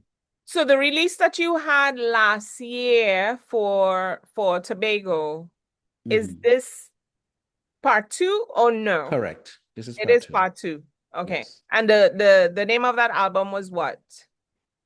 Wuk Up Riddim. Wuk Up Riddim. Same thing. So right. That's why I was saying part 1 and part 2. Yes. Being that. So when I interviewed you, did you release that as yet or not as yet? No, it wasn't even a thought. We didn't even, that wasn't even. It came after, right. My correction. Yeah. So I could give you a quick synopsis there. Yes. I was happy to hear when Tobago was starting their carnival. So in 2022, I did an instrumental EP called Tobago Carnival to commemorate that, I didn't really, it was released officially. I didn't run around selling it, I'm like, okay, who in Tobago know me right now? So it was just a way to whet the appetite of people. And in many aspects, it was properly received. Like people who know me and, hey, they like the project, and it was just instrumental, nothing major. And I sat out the second year. I sat it out because I didn't know where the direction of the carnival was going to go. Yeah. But I think for the third year, I started. I was like, I think I want to do something. I want to put something together. So I had to look at the market and see what was happening. So I think in 2024, because I think the first one was 2022, the second one was 2023. Last year was the third one. This year is the fourth carnival. I can't believe 4 years. 4 years, going right? By that, So in 2024, around June, I reached out to DJ Musical Mix. We happened to go to the same school. He's a little bit younger than me, but we went to the same high school. So okay. We pour from there in Tobago. And I said, look, I have this idea that I want to, put a project together. So we spoke about it, and I had some tracks that I said, well, let's go with these and develop. And I gave these tracks. Let's say I did them where there could be a work in progress, which, I'm from the old school, so I don't really fully produce a track and give artists, which a lot of the producers today do, and I don't have a problem with it. It's Yeah. just that I like to create a sketch, and then when the artist writes to it, I can do some customizing for the artist. Sometimes I have to change the key. Sometimes, they do some, because they may write the song and they may do something interesting with the melody that I can even do a variation, and it keeps the project, it keeps it interesting. Yeah. So it's not just the same track you hear all the time, but you hear it, and then because of how the song is written, maybe I do something different with the drums. Maybe I do something different with like a horn line. Maybe I do like so it's a keyboard. customized to the artist. Right. Correct. So it went that way. Well, you sort of lived with me through that process. Oh yeah.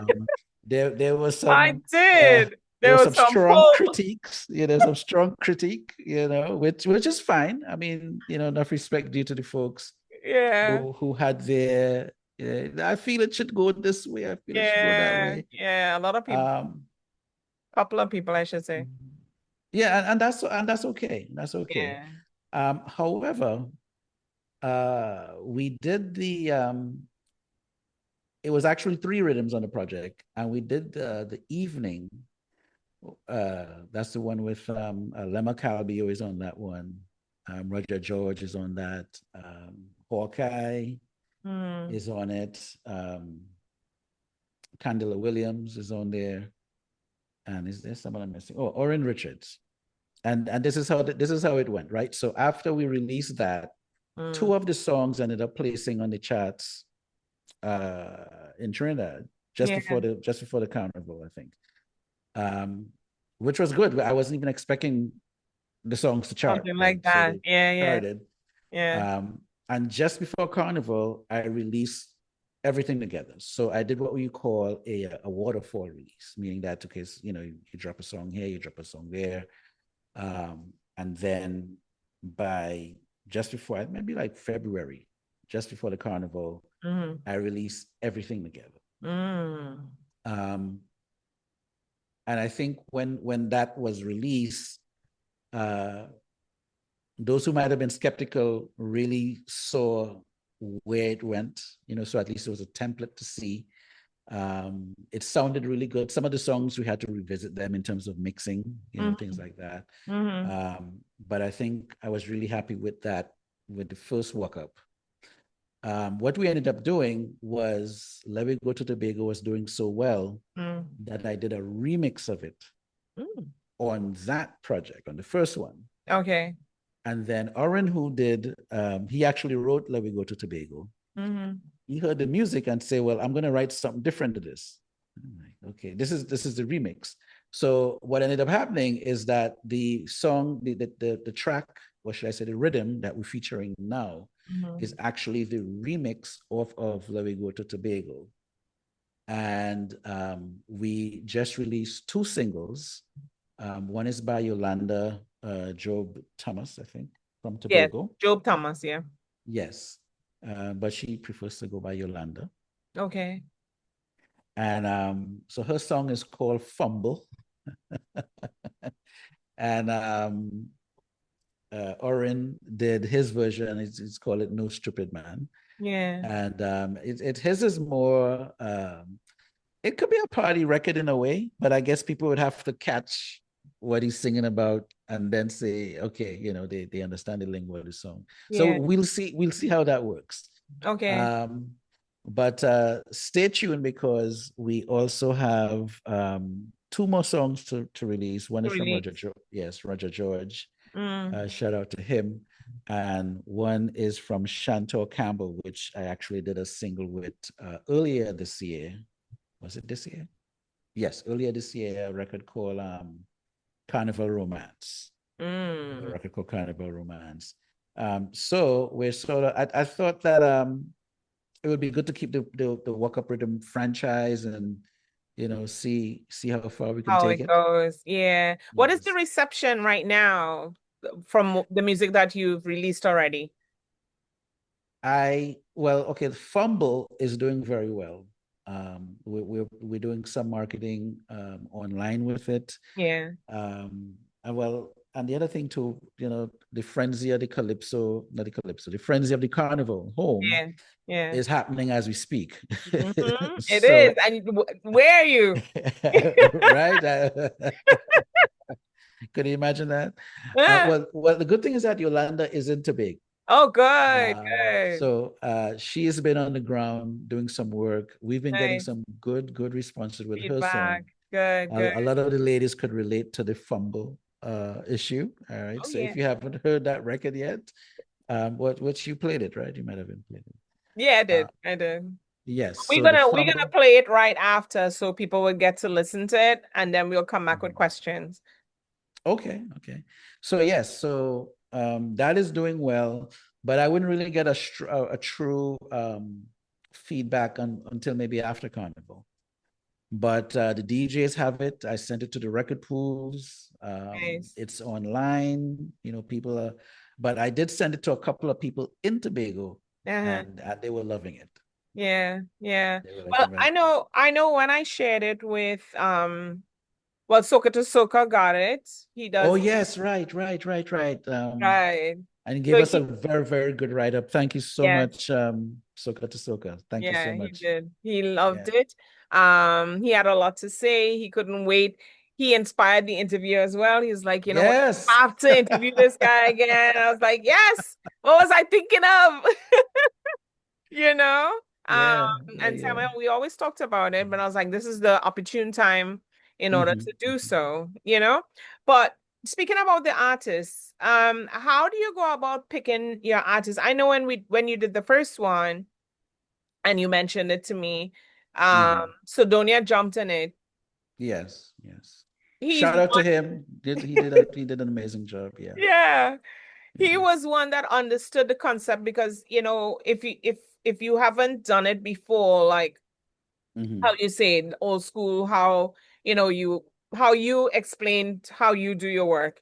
If you Yeah. don't Yeah. understand that concept, I guess you have to know both concepts in order to do Mhm. both. And some Yeah. people, at the sound of a beat, no matter what it is, they'll make up a song and then go with the flow. Yeah. So how Yeah. or how did you pick your artists? And we'll start with the Wuk Up Rhythm now. How were you able to pick your artists?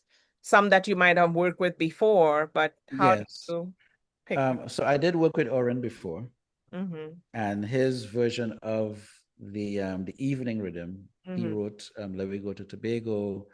That inspired me to do the remix of it, which became the track that we're using in for Wuk Up 2. Yeah. So there is a connection.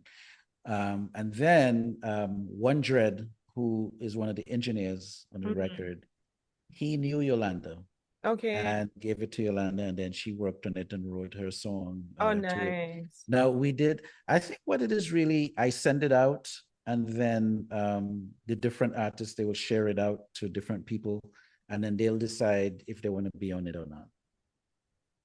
So if somebody wants to be on it and they have a decent song, Mm-hmm. I'll put it on the project. Yeah. Have you thought of, because the vibe that you give me, right? Especially Mhm. from the previous one, especially with jazz. I know a lot of people do pitches for maybe movies. Like right now they have Queen of Soca that's out Mhm. now. Did you see that? It's the movie Queen of I Soca. saw something on it. I didn't get the full gist of it, but I saw it on my Yeah. timeline. Yeah. It's a So, movie. yeah, it's a movie. Queen Okay. of All right. Soca.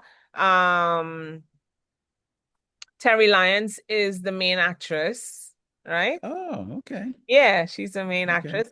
Um, and my friend Kevin Adams is the producer.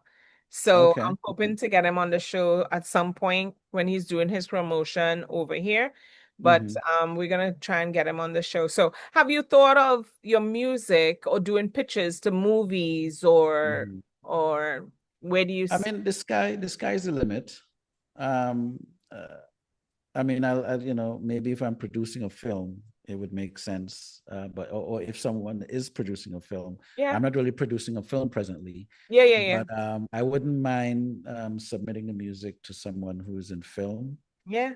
Oh yeah, the sky's the limit as to where we could take it. Yeah. Anything to break us out of the monotonous dynamic. Okay, we're just getting the music for this time of the year. So yeah, I'm open to it. Yeah, good. But the movie is out right now. Like it's screening in different Yeah, places. yeah, it's in theaters right now. As They in had a home or packed here? house in Trinidad. I think Trinidad Okay, and okay. Tobago, but I think in Trinidad right now, I'm not too sure Tobago yet, most likely, but I know they had a premiere a couple nights ago.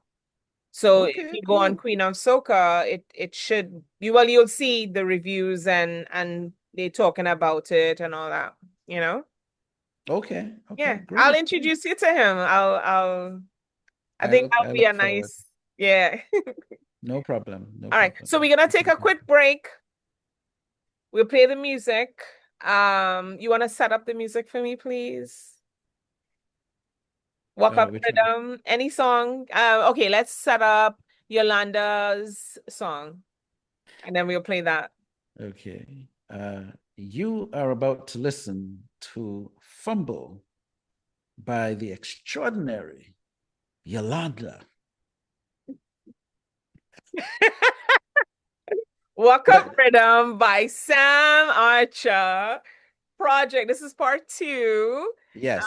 Destination Trinidad and Tobago. Yes. Keep it locked to Table Talk Show with Nikki G the Voice and my special guest, Samuel. Hey, whoa, you must be crazy, you must be mad. I think you're crazy, I think you're mad.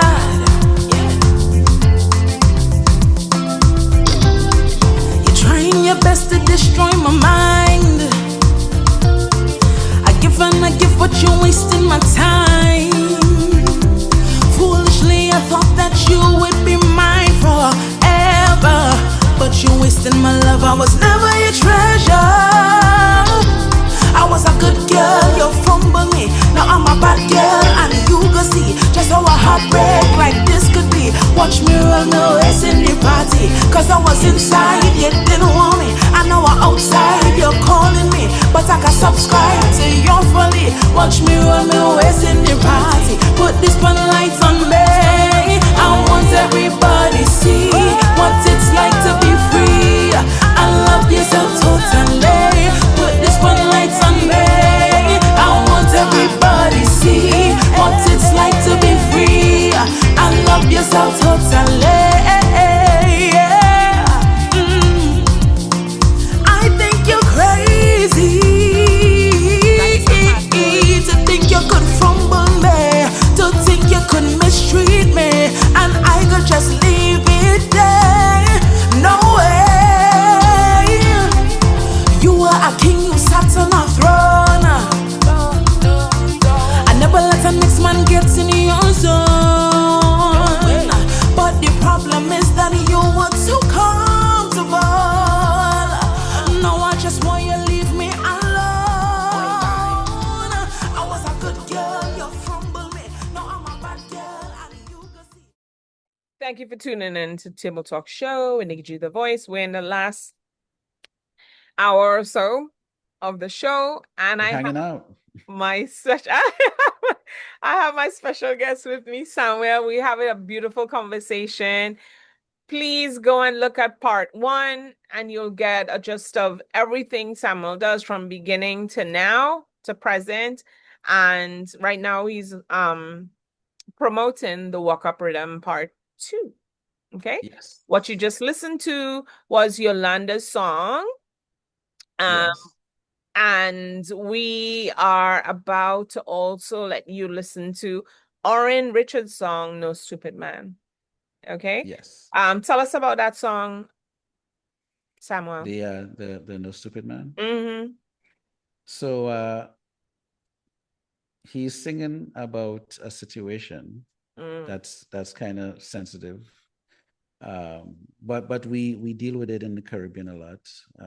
You know, we have a horn a man, and you gain a horn, you know.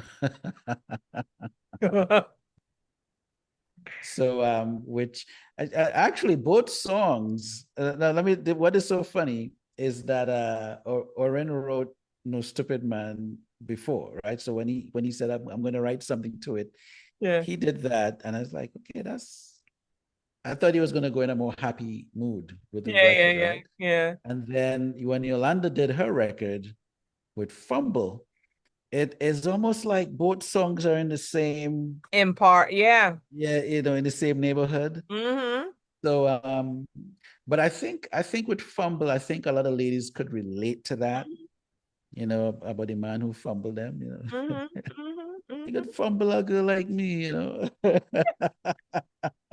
So that's like one of my favorite lines in the song, right? So I just thought it was interesting. I said, but look at that. They on literally on the same wavelength in terms of the content. So I didn't Yeah. really expect that to happen. Mm-hmm. So it's interesting to see how it plays out. You know, I don't know if they're going to just and it's actually they're on the same rhythm, same, you know, so let's see what the DJs do with it. Yeah, yeah. So I had this question asked to me, right? Being that soca, the BPMs is faster, right? Um, and with these songs Mhm. bringing it out during this time, what was the reason or your thoughts behind it, especially bringing it out during soca, during the carnival? Well, technically, soca is not necessarily about the tempo, Mm, um, because you can have a high power soca, yeah, and you could have I groovy. hate sa- I hate saying this. I don't know who came up with the word groovy, but I heard something, it's interesting how you're saying this because I've heard people from Vincy say, we don't have power and groovy. They have something Mhm, different in their country. So is it something different for, even though Trinidad and Tobago is, we call it one mhm. country, but is it something different that Tobagonians, is there a difference, is what I'm trying to say. Oh, well, not really. Okay, so let me set the stage so it will make sense. Yeah, yeah, yeah. When I did the evening rhythm Mm-hmm. in Wuk Up One, Yeah. that was really more of a cool down record. So after the jump and wave and the Mm. hard fet and spray paint and all kind of thing, Okay. and the oil and whatever, the evening was like maybe after Carnival, they have this thing called a cool down. Yes, and they'll come to Tobago. They'll go to Tobago and do a cool down. Yeah. So I was envisioning that the songs that we did in the last rhythm, but they were called evening, those songs would be more of a cool down type of a vibe. All Okay. right. Okay. Um, so during the remix, I sort of mix it with some zouk. So Mm. if you hear how I have this rim on there, tap, tap, tap, tap, that rim Mm-hmm. gives it more like a zouk kind of feel. So this is where, people who like, who speak French, they would sort of gravitate to it. It's Mm. really the same tempo, Yeah. but it's somewhat in the groovy area. It's sort of like you're not really wilding up, but you just want to, you know, Something melodic. Just yeah, and you're just right, grooving, like right, that. right, right, right. So it's really that, and for me, I'm just really looking to have a niche and like a niche Mm-hmm. because you already have the people doing the power. You have, you really have the mainstream people doing what they do. So I can't really come in the game trying to compete with that. I'd come different. So even the way how the music is, so the music is a little different. The approach is different. Um, and it would find a space somewhere. A DJ would be like, you know what, and DJs know when to put on certain records. Oh yeah. Oh yeah. So a DJ would be like, you know what, this could work nice right here, boom, and they could use it at that point. So Yeah. it could be when they want to slow down the party a little bit, or should I say cool down the party a little bit, or when is the official cool down? It could just be one of them records that they use at that time. Making sense? Yeah. I get it. I hope, not necessarily you per se, but I know you have it. But in terms of the audience, Yeah. I hope the audience understand. It's like, why are you talking about cool down so? So I would like you guys to do this for me, okay? You get in the comment section and you let us know, what you think about the song, if you guys listen to it, so forth. Just give us a little feedback in reference to the song. So we're gonna take a quick break and we'll play it next and we'll be right back with some fun questions. All right, keep it locked to Table Talk Show with Nikki G and Samuel. Why you jump up and left me? Yeah. Tell me why. Tell me why. Why so easy forget me? Yeah. Tell me why. Tell me why. When I leave in the morning, yeah. Tell me why.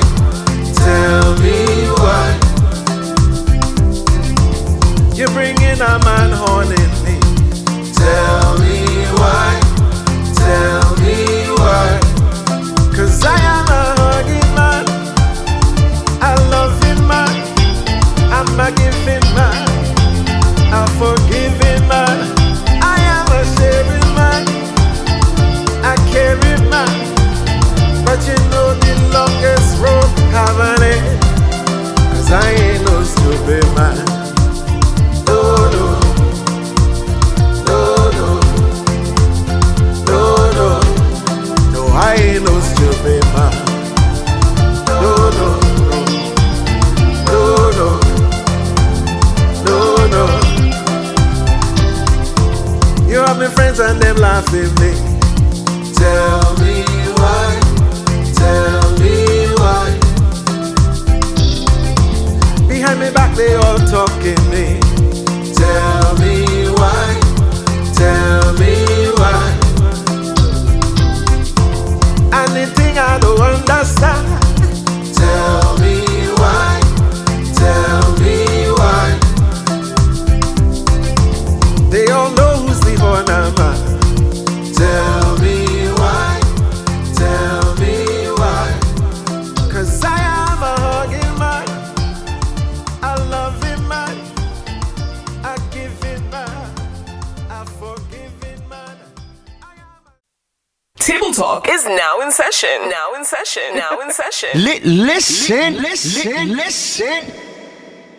All right, thank you for keeping it locked to Table Talk Show. We need you the voice. I have my special guest, Samuel Archer. Samuel, you can give everyone your handles again, and we'll have it scrolling down here if you need to contact him as well. Okay, so email is samsdigital.net@gmail.com. And the Soul Music Vineyard is the website. And at Soul Music Vineyard is the IG, the Instagram. And I think that's pretty much the main ones. Okay. Everything else is really more on the branding for Musilog and Musilog Woman. But they could check out Musilog, MUZILOG.com, and support that as well. Very good. Very good. Yes, So yes, we were yes. talking about the Wuk Up Riddim that Sam has out now. It is beautiful, beautiful music. You guys go download it, stream it, share it. Hit up Sam if you guys want to get on his next album when he comes out next year. Maybe Well, you know what? I missed the boat a little bit this year. Oh yeah. I missed the boat a little bit. So I'm hoping that for next year, if the world is stable, Gosh. right? So for next year, I definitely want to start earlier because it's a process too, because when you give it to a songwriter or an artist, they have to go and find the vibe, and then they got to go get it recorded, and then they got to bring it back to me, and then I got to edit it, and so it's a whole thing. So one artist told me once, you can't rush greatness. That's true. That's so true. No, but the funny thing is, when they told me that, right, it's like, really. Are they trying to tell you slow down, but it wasn't in that Yeah. like, come on, we gotta get going. I can't be mad. I'm like, hey, you can't rush greatness. So yeah. But how do you feel about this one compared to last year? What are your thoughts on that? How do you think it's doing compared to- I feel good. I feel good. I mean, if I had started earlier, I would have probably mirrored what we did last year. Because the first Wuk Up, I mean, when I listen to it now, it's almost like a journey. Because we start with the Juve, Yeah. and then we do the Genesis, so it's the Juve songs and then the Genesis songs, and then you have the evening songs, and it's like and then we have the little exhibits in between where people are calling in and leaving messages, so it's sort of like a really fun record to listen to. Yeah. So it's almost like you could close your eyes and listen to the record, and it's like a movie, so it would have been cool to mirror that. But we didn't have the time. I didn't have the time. Yeah. And there were a couple of artists that I was hoping that would have been able to be on the second one. So that didn't. So we're just gonna keep it simple for the second one and start earlier. And again, get more a couple more tracks and start getting, so folks who, and actually now that this would sort of help to establish a template, so to speak. So if someone really like what we're doing, they can say, look, I want to be down. Yeah. That's what I was thinking. I was thinking the same thing if you guys would start much earlier this time. But time goes by so fast, you know what I mean? Like, I mean, we've all been saying it. So sometimes you end up saying, I mean, I don't know if that's what you said next year. It's like, okay, well, we have time, let's start at this point, and then time just elapses. And at the same time, there's a lot of things going on behind the scenes where people may not know. So that's why you weren't able to get on board with, what you wanted to do. Well, yeah, I am going to, God's willing, I am going to do some additional rhythms, some new ones. Okay. And what I'm hoping to do is see if I could meet the young people halfway. Like I said, I got to be coachable. Yeah. So I would, we'll do some tracks and then see what they gravitate to. I don't like having to copy what other folks do, because I want them to have, that's their signature and that's their space. Yeah. So sometimes when you come with an original vibe, sometimes it's a harder sell. Sometimes, it's sort of like, because they don't really catch, not everyone would catch where you are. So until they like there were a couple of people, they didn't really see the vision until the Wuk Up, the full project came out. Yeah. So when they heard the full project, then they realized, oh wow, okay, what it is. I see what you were doing, or what you were trying to do. Yeah. Opposed to like, well, the beat was this way and I didn't see it growing to this other thing or developing into this other thing that it became. Yeah. And then the listenership is totally different. So we have like a Latin audience that's digging into the record too. So it's sort of creating some additional opportunities that, had I not done anything, I wouldn't have known. But so sometimes you just have to better in a way. Yeah. Sometimes you have to believe that you're going to put this thing out, regardless of all the different, issues, and then put it out and see how it responds. Again, because you really don't know what will happen. And when I was younger, I would try to predict if people would like something or not. I kind of outgrow that. I really don't know. I don't know if who gonna like what. Exactly. But I just do it. You make something good. You just make something and then put good it and out, put it right? out there. Yeah. And put it out and see how people respond to it. Yeah. Because I really like, remember, I didn't know we would have gotten with 2 songs with a chart last year. True. I was shocked. I mean, I got, hey, on the charts. Like, what? Really? I really didn't know it would chart. Yeah. So congratulations again. Well, thank you. And again, so sometimes you just have to believe in what you're doing. True. And put it, cast it on the waters and see what happens. True. I have a quick question about soca, right? Do you think the future of soca lies in staying true to its roots or embracing more cross-genre fusion with jazz, hip-hop, world music?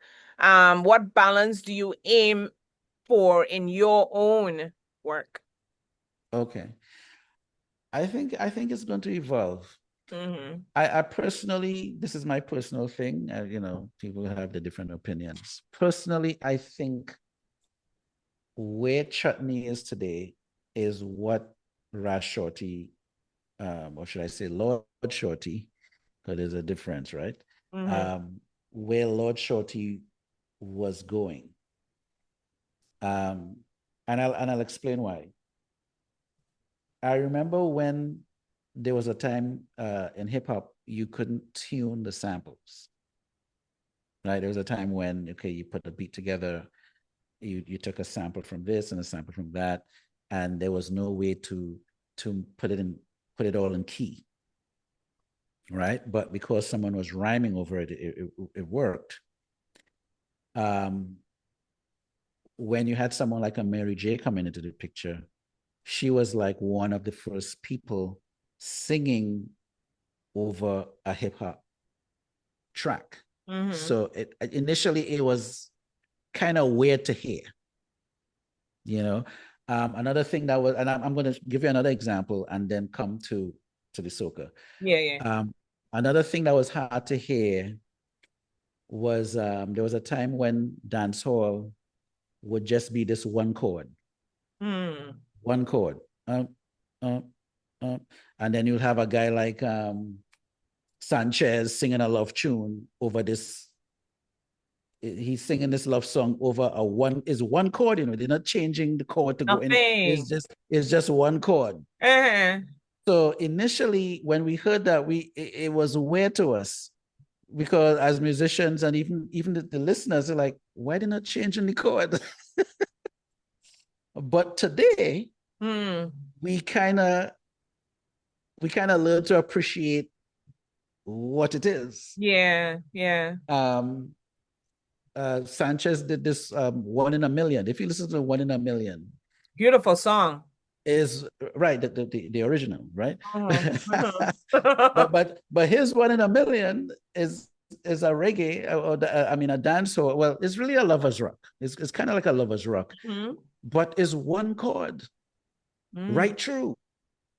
And so even when the melody's changing, they're not changing with it. And I think the difference between Sanchez with Berez created the music where the chords would change and go to where he's going. Beres Hammond, yes. Oh, okay. Okay. Yes. All right. So I think he had more of he had a little more musicianship. But if you listen to Berez stuff, a lot of the records went through that change, so we had to get used to this one chord thing. And now when you go to a wedding or you go to a party and the record come on, you just had to dance because you're used to it, right? So with coming to soca now, if you listen to Endless Vibrations, he has the building blocks. But there were a lot of things that that didn't happen yet, because you know, you had to get used to, okay, we're taking this component and try to blend it with this component. And on top of that, there might have been a cultural static too, because there might have been people from the East Indian side that didn't really want Lord Shorty to be doing any kind of mix. Or to infuse the two. So there was, right, so there might have been a little bit of blowback initially, but anyway, he went through with the project. Yeah, he did. And it became a template. All right. So this is how the question is now. If soca is African and East Indian mixed together, then what is chutney? Is chutney where you pour more curry in it? Somewhat. Somewhat. But what I would say is the Endless Vibrations project was the initial template to help develop the direction, help it to evolve to where chutney is. Right? So which one is the real mix? Right? So this is where now when you look at soca, if soca was the mix, or the where they were attempting to mix both genres, when I am doing music, I'm not necessarily mixing genres. So I wouldn't say that I'm under the Lord Shorty family tree. I would say I'm under the Ed Watson family tree, because the music was just evolving anyway. Yeah, it was influenced by commercial music. It was influenced by the jazz at the time, or whatever was leading. And in the 70s, you had a lot of funk. So if you listen to even Lord Nelson records, you know, with his Disco Daddy and them other records, he had like a little funk inside there too, like the way the guitar would play. Yeah. So right. So it was sort of like so I don't think they were mixing two cultural components. So that's why I said so if you have calypso as the mother, you had two children, or maybe three, that came out of calypso, and soca was one of those children because of how that started. But then you had the other people that didn't even want to do anything with that, and they were on the other line. You know, not that I have anything against it. It's just that it's part of the history to where the music has evolved. Yeah, you're right, and it evolved and so on. So you're just looking at derivatives. Now we have what was the new version? We have Zest, and what's the next one now? We have Zest, and there's a next one. What's the other one? I think Lady Lava. Well, they could write it in the Yeah, they can write it. Well, you guys, whatever genres you know of right now, besides soca, hip hop, R&B, jazz, and all that, but in the soca industry, what's the right? Well, the zest would be under the soca. It would be under the soca. Somewhat, yeah. Family tree. Just a different, right? yeah. Just a different. But then we had to understand. Well, where's the mix? Is it soca and dancehall? You know, I mean, how they, what is the mix for that? So maybe you might want to talk to them young people and find out. Like I say, I'm coachable. Let me hear what all this. Okay, and just work with it. Yeah. All right, we'll take a quick break. Quick break, and we're back with Samuel with some fun questions before we sign out. A Table Talk show. Keep it locked. What's this? Welcome to Table Talk with Nikki G, the voice, where we bring to you highlights of entrepreneurs, leaders, organizers, and much more. A broad spectrum of professionals, including chefs, artists, designers, musicians, and much more. Our show is a new brand of talk shows where we educate, bring transparency, and last but not least, fun. Table Talk. It's a blessing from above. And ready for our seasons, a roller coaster of emotions, all wrapped into one. Caribbean style. We'll cover our Caribbean roots as well, so keep it locked. Welcome to Table Talk. Follow us on Instagram, YouTube, and iTunes. Own it, girl, you just own it. Cause your body's on fire. Show me how to control it. Table Talk Show is now on Island Vibes Radio. You can catch us every Saturday from 10 to 12 p.m. Log on to Island Vibes Philly or islandvibe.net. It's a mass. Hey, just give me room, let me play a mass. Boy, when we come in town, it's a mass. Boy, go hold it down, it's a mass. Listen, hey, listen. It's that time of the year when we come out to get on by. Welcome again to Tobago Carnival. We parading all around. Rocks bro straight to tongue. Jump back on the jump shot, that is well. Put the rocket in the air. We come to jump up. We come to wind up. Master to line up. Lola. We come to do it again. Table Talk Show with Nikki G, the Welcome back to voice. Table Talk Show. Nikki G, the voice, and my guest star, Samuel Archer. I seen you hold. This is game time. So my fun game question. Hey, Samuel. Yes, Okay, Mike. switch it up a little bit. So here's some fun questions. Rapid fire questions. I'll say a genre. You say the first word that comes to mind. Okay? Soca, Okay. David Rudder, jazz, Dizzy Gillespie, hip hop, Biggie, reggae, Bob Marley. classics. Classics? Yep. Classical, sorry. Mozart. Nice. Which would you rather, perform at Carnival Road March or headline a major jazz festival?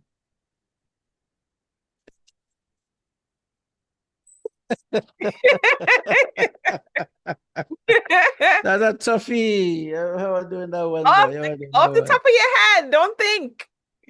I Don't gotta be take the road. politically correct. I gotta take the road match. I gotta take the road. Oh, really? Okay. Yeah, I take the road match.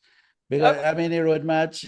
From again, why I'll take it is our experience. Mm-hmm. I've seen Blue do it. I've seen Marshall do it. I've seen Sparrow and Kitch do it. Even Shadow do it. Road match is a nice vibe. It is. It's a nice It vibe. is. Is a energy, is a elevation, Mm-hmm. it's a different thing. Spend 1 week only listening to hip hop or 1 week only listening to jazz. Jazz. Okay. Write the next big soca smash or produce a jazz album with world-renowned musicians. Let's go to world-renowned musicians. Exposure. Hidden Yeah. talent. If you were not a musician, what other profession would you try for 1 year and why?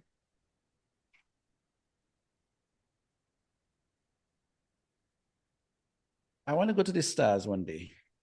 I'm gonna try a astronaut thing, see what it is to jump in a rocket and see what the Earth look like on the other side from outer space. I think that would be like a very Nice. a glorious vibe, but probably scary. It'd be like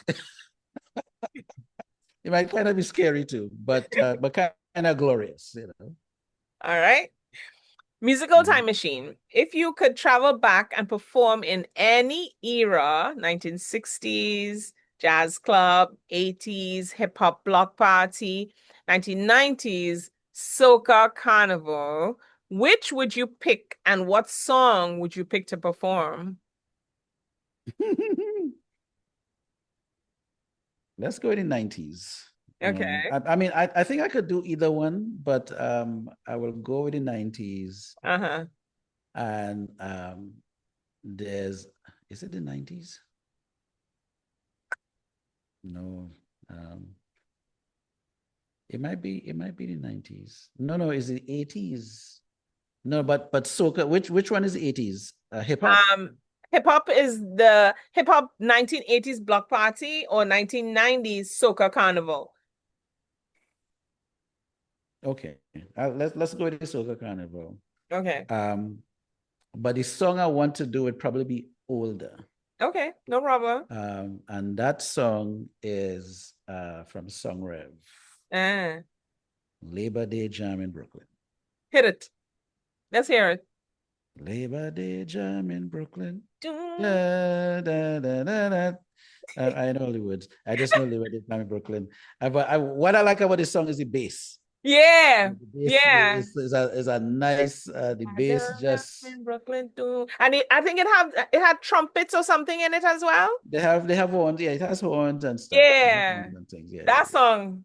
I think that might be I think that is Colin Lucas sang that one, I think. Yeah, I think so. Yeah. Although he did come back with Cent and 5 Cent and oh yeah. That's true. That was a record, boy. That jeez, the dollar wine. That they still play it up to this day. It's a classic. Yeah, that's definitely a classic. Okay. Let's see. Select your band. If you could pick 3 musicians from anywhere in the world to perform a dream band with, who would you pick and what genre would you play? Oh, let's stick to soca.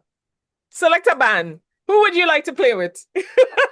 Let's make it simple. You know why you're getting this question? Because you're dabbling in so many different genres. Yeah, I'm all over the world. I was going to say Earth, Wind and Fire, but oh yeah. If we go with soca, I would say One Night with Charlie's Roots would be a beautiful thing. Yeah. Now, who the musicians would be? That's a good question. 3 musicians.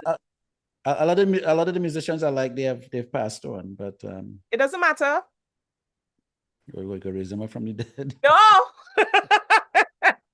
we just saying who you'd like to work with. People who has gone or people who is still here. Okay, if it's Charlie's Roots, definitely Pelham Goddard. My namesake, Goddard. Yeah. Okay, yeah, all related. You might be family.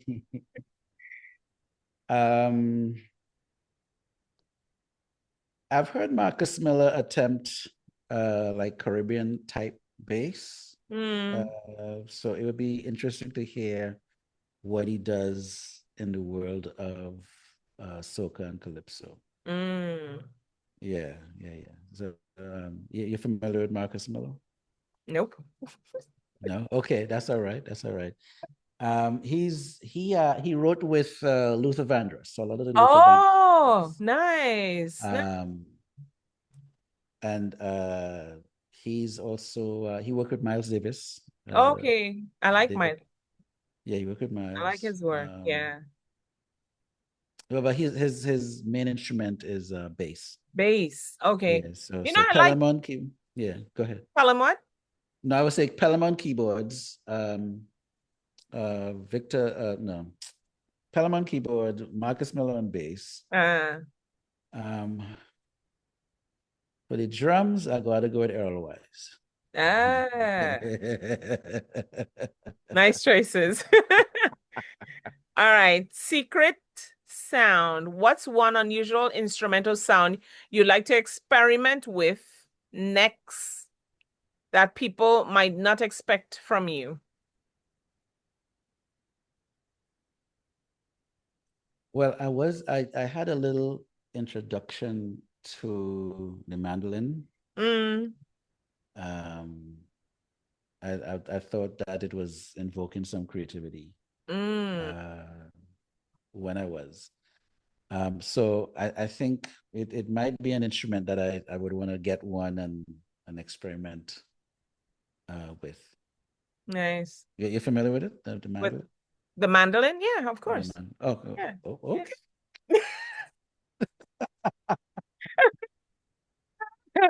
Yeah, All right. I would And probably want to rock with that. nice. And one of my final questions, not final question, but final For this, yeah. rapid fire question. Do you have any regrets in your career? And if so, what would you do to change it?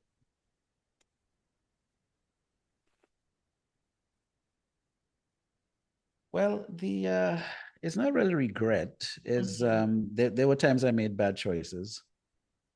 Um, so but the bad choice turned out to be a lesson opposed to um where there's a regret.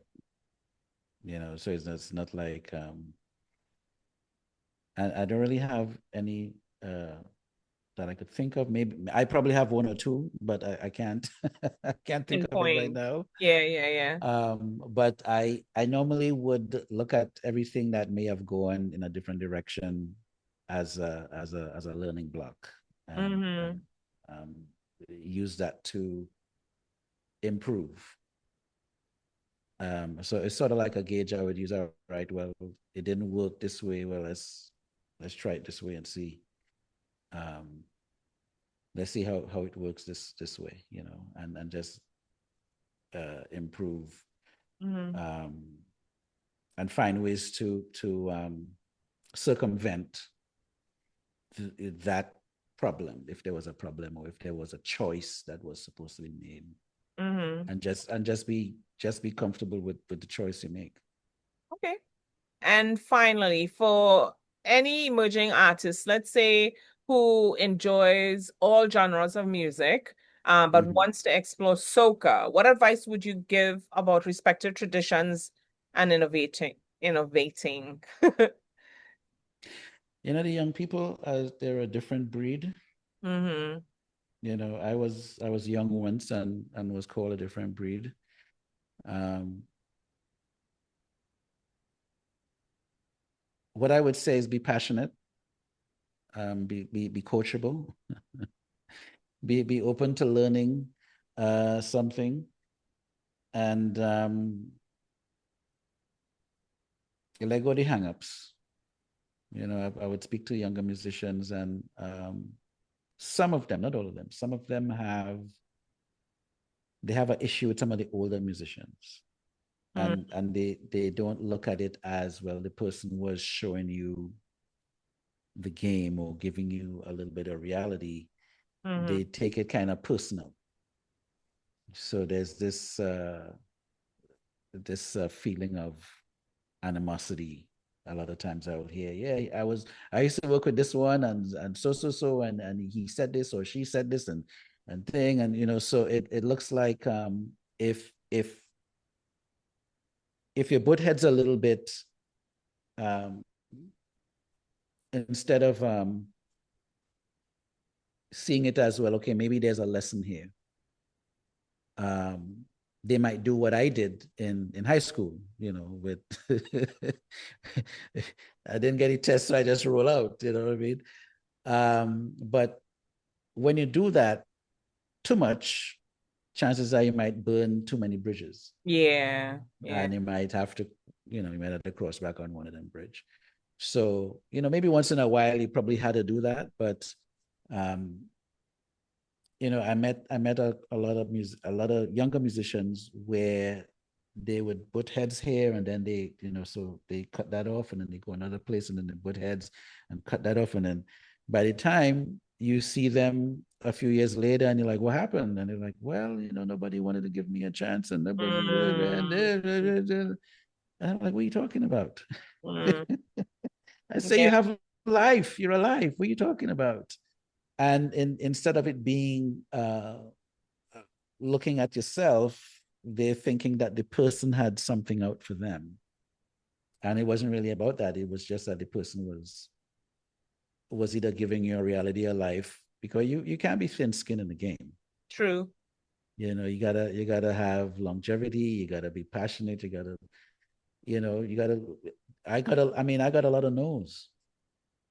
I got so many no's I stopped counting. Oh my gosh. But you can't let that prevent you from getting to the finish line, getting to your desired outcome. Everything is not going to be easy, and anything worth having is going to have some resistance to it. Yeah. Yeah. So if it's one thing that I would like to encourage the young people is to sort of, instead of taking everything personal, lighten up a little bit. And, if you're taking an L on something, take a L, learn the lesson, and just come back better. Improve yourself. Chances are it's something that you have to work on. Yeah. Personally. Work on, be a work in progress. And keep it moving.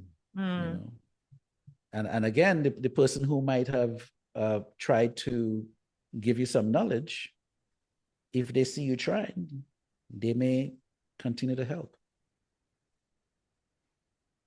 So that's one thing that would really help them on the journey. Yeah. Yeah. I mean, I would say on behalf of some of the people that I see out there, I mean, I can give validity to every single one, but you see some people screaming online and saying they're not playing my music, and I'm putting out all this good music, and I feel like I'm blackballed, and they always have some soca mafia, and you always hearing that in our industry, right? Yet still, you have a person like Jay-Z who said, I sold music out of the back of my trunk. I did what I had to do. You have underground music. I mean, I'm sure there's underground music in soca as well, because you see where people started underground, probably singing music and not getting paid for it in concerts and so forth, So, I mean, Well, it's a sad thing sometimes when you see people yeah, really angry for things that are happening to them. It's okay to be emotional a little bit. Yeah, It's okay yeah, to feel, sometimes I got a certain kind of rejection. Sometimes it hurts. yeah, But winners never quit. true. And quitters never win. So anything worth having, there is going to be some sort of a resistance, some sort of trial, some sort of a if for the egg to hatch, the chick had to break that egg, man. And break out of the egg. So there's that resistance getting to the next level. Same thing with the butterfly, you got to break out of the cocoon. If you can't break out, you'll be stuck in there. Suffocate and not, yeah. So I remember someone did a video and they were having issues with Marshall still competing. And I saw it as like, wow, okay. But you can't get mad at Marshall. Marshall doing what he had to do. Exactly. Yeah. If you want to compete and you're jumping in the ring, just bring your best game. You can't look and say, well, yeah, because Marshall competing, why he competing still and he win all of this already and why. And yeah. If you're looking at it like that, then you're coming from the wrong point of view. Angle. You come from the wrong angle. You got to come in the ring with your bring your A game too. Bring your A game. I think people who I think I saw the video, but I think what people are trying to say sometimes, right, is that I don't want to pinpoint one particular artist, but sometimes they say things like that because they find people pay money and monopolize the whole situation, and it's a money thing, if you understand what I mean. Is all the industries are like that. Yeah, it's a Pretty business. Much. Yeah, it's a business. You will have your payolas and the clicks and the it's all over the place. You do it. You go to restaurants, it's the same thing. You go to pharmaceuticals, it's the same thing. You go to different hospitals, it's the same thing. Education is the same thing. It's in all of these areas. How I look at it is, you look at the ocean and everybody in the ocean. The coral reef in the ocean, the whales in the ocean, the orcas in the ocean, the sharks in the ocean, the electric eel in the ocean, everybody then they all Everybody's live. in there doing They their had to thing. live, yeah, Yeah. flying fish, everybody inside there, the Yeah. salmon, the tuna, everybody, So you have to just make up your mind, all right, I inside the mix and I'm coming through. Come in the best game and And like I play said, your part. like Yeah. I say, what I was going to say, but be slap the game and come in. For real. But what would it take? My last question, my final Mhm. question for the night. What would it take? Let's say there's an up and coming artist and he wants to work with a producer. What do you look for in an artist when you work with them? I want to see if For they're you to hungry. say yes. I need to, well, out there, there's some talent. At least you could keep a key and a note because so yeah, that's the basics. But once I could vibe that the person hungry, and when I mean hungry, like they really want it, they really want to go at it. That's all you need because it's not an easy road to get there. So you want someone that will keep trying and keep trying and keep trying until they break the door in. You got to remember your why, remember your purpose, and karate kick that door in, man. Either karate kick that one or karate kick the wall or find a crack somewhere, kick that one, and find a space and come through. That's what everybody does. Anyone who is successful, they had a lot of failures. Yeah. But they had that one opportunity where the situation worked out okay. Your winnings are a lot less than your losses. But then when you have that one win, it carries you for some volumes. Now I remember one time that this is an interesting story. I'm going to share this story with you guys. I was such a Charlie Roots fan that it was around Labor Day time in New York. And I learned that Tony Voisoir was going to be in town. And I said, well, I had to find this man. I had to find this man. So I started talking to people and, end up finding where he was staying. Never meet me in his life. I never met him in my life. I just knew him on records as the guitarist in Charlie's Roots. And me and that man sit on the porch on, this was in, where was he? I think he was either close to Utica and Utica, close to Eastern Parkway there. He was staying by a house somewhere there, like in that vicinity there. And we sit down and we talk. It had to be about 3 hours. I was just there soaking up all the knowledge. And he talked about how Charlie's Roots start out. He said, look, it was in the 70s, they would have this place, and like once a week, they'll be there just doing, it was just calypso. Well, it was more like, remember Charlie's Roots had a certain song. Yeah. But it was more, so it obviously the music was evolving, but it was the calypso evolving into the soca. So and so it became this thing. Because I remember now at home, we used to, after Carnival is reggae we listening to, right? Oh gosh, yeah. Reggae and dance hall. Yeah.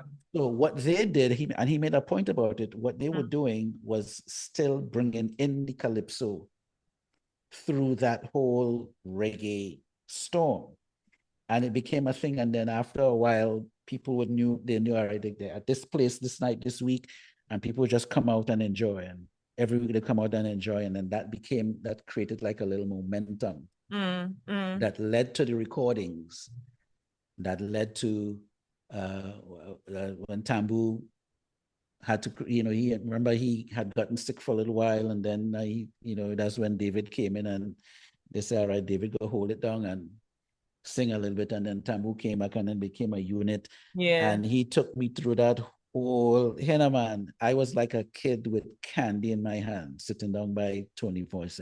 But how did he manage to come out and speak to you? Like you I need to find that out. Yeah, because when the thing about New York is a place when people inside, you don't know they're inside. They're not answering their bell, but But back then, I guess it was a little bit different. Yeah, I think people as they move in spirit or your energy. He just realized now this fella, this is a different kind of fella here. Yeah. Why this man looking for me? So you went to his door and knocked on his door, rang his Oh bell? no, I learned where he was. Uh-huh. And then so I ended up going to the place and it was either a relative that answered the door. Oh, got you. So Okay. he did. I don't think I was able to call ahead. Okay. But Okay. it wasn't like a weird time. It's like, well, I went there 1 a.m. kind of thing. So it was like probably maybe 7 in the evening or something. Okay. And so if he was around, he was like, Yeah. well, let me take a shot and see. Yeah, And we sit down and talk about music for about 3 hours. We just Wow. talking about music. And so sometimes, Mm. and I'm saying this for the younger people since you asked me about, so sometimes you just need to, if the person would give you a chance, and even some of the calypsonians that are still alive, that could be willing to just, hey, how it was with this and how it was with that. And I like this song you all did. What was the story? And you sit down and them days we didn't have this, where I could sit down and record the conversation. True. But those had to be their moment. Yeah. Yeah, because I saw David Rudder's interview, not to cut you off, but that's okay. I saw David Rudder's interview when he was talking about how Kaiso changed to soca and how he was one of them. When he brought out his music, everybody wanted to know. They was beaten up against it, saying it's like, what type of music is this and so forth. And then people just got used to it, Yeah, they brought there's a style it's called I think it's Lavway. It's a mixture between Lavway and High Life. That was also, and funny enough, all of that is related to the calypso because it's West African what we call rudiments in music, and then the storytelling is really the key. The story. And the funny thing is when they brought out Kaiso, right? Kaiso was so political and you had to know about it. So when I was younger, I wasn't really interested in it. And then when David Rudder came out, I liked it because the beat was faster, it was more relatable, and that got me more interested. Besides, he was cute. But he was a lyricist and he rarely understood. Don't get stuck on the cuteness. But he used to wear this cap, right? He had the round cap. Yeah. But his music, we literally had to write, I think it was Bundem, one of his songs. We got that for our CXC exam, imagine. And we had to dissect it to say what the music meant. In one of our exams. I think it was Bundem. Bundem is Black Stallion. Was it Bundem? Hold on. Yeah. But it was a David Rudder song? Yes, it was a David Rudder song. Is it Bundem? So at the time, he came, I think the second album something was Calypso. Calypso was a big record. There was music. Yeah, not that one. It's something about fire or something. Hold on. Let me see. I don't want to take up the whole thing, but hold on, Because that is what I think what happened the year that David won. He won the first year he won Young King, Dimashigra, and I think it's Road the Hammer. March. I think it's the Hammer. It was the Hammer. Okay, so the Hammer was off. I think the Hammer might have been off the first album. Yeah. With Bahia Girl and that. Because the following year is when Black Stallion came out with Bun Them, and he actually, Black Stallion won the monarch that the following year. Yeah. Yeah, I think it's the hammer, but we got it for exam. I'll never forget that. I mean, it was so long ago, but I remember getting that. But the And hammer it is was the one of, story with Pan. The hammer is the story of how Pan developed. and Yeah. we got he was just one of my favorite soca artists at that time. Yeah, he was all our favorites. I mean, and as an upcoming musician, Yeah. not just with me, but there's a lot of other musicians I knew in Tobago, and Charlie's Roots was just a band that we liked. Liked where the vibe was coming from. And there was something unique about them. You Yeah. know, although we had I'd also like Song Rev. Yes. I'd like Chandelier. I'd like who's the other one? Taxi. I like Taxi. Kalyan. You had Kalyan. And the Dragonaires. Yeah. Who else I did like? There was a couple of. Oh, by the way, I still believe that the Savage album by Carl and Carol Jacob, I still believe that's the best ever soca album ever. Really? Yeah. That album, Savage. Yeah, you ever listen to that album? I had my favorites, and I know they were like really hip, but I It think was that was cutting more edge. like It's my mom's. Yeah. I think they played yeah. them a lot. Yeah. And they wasn't like. Right. You need to check out the I whole. will. So it's not just the song Savage. Yeah. It's the whole album. The whole album. I'll check it out. It's a masterpiece. If I could find it. Yeah. I know what they was drinking. Eh. If there was burning incense. But the Savage album is an album to study. But do you think that's something? I mean, I don't know where you heard it, if you had the album, but I've heard where people say there's certain soca songs you cannot get online. Probably. Remember now, our industry is out of pocket. Put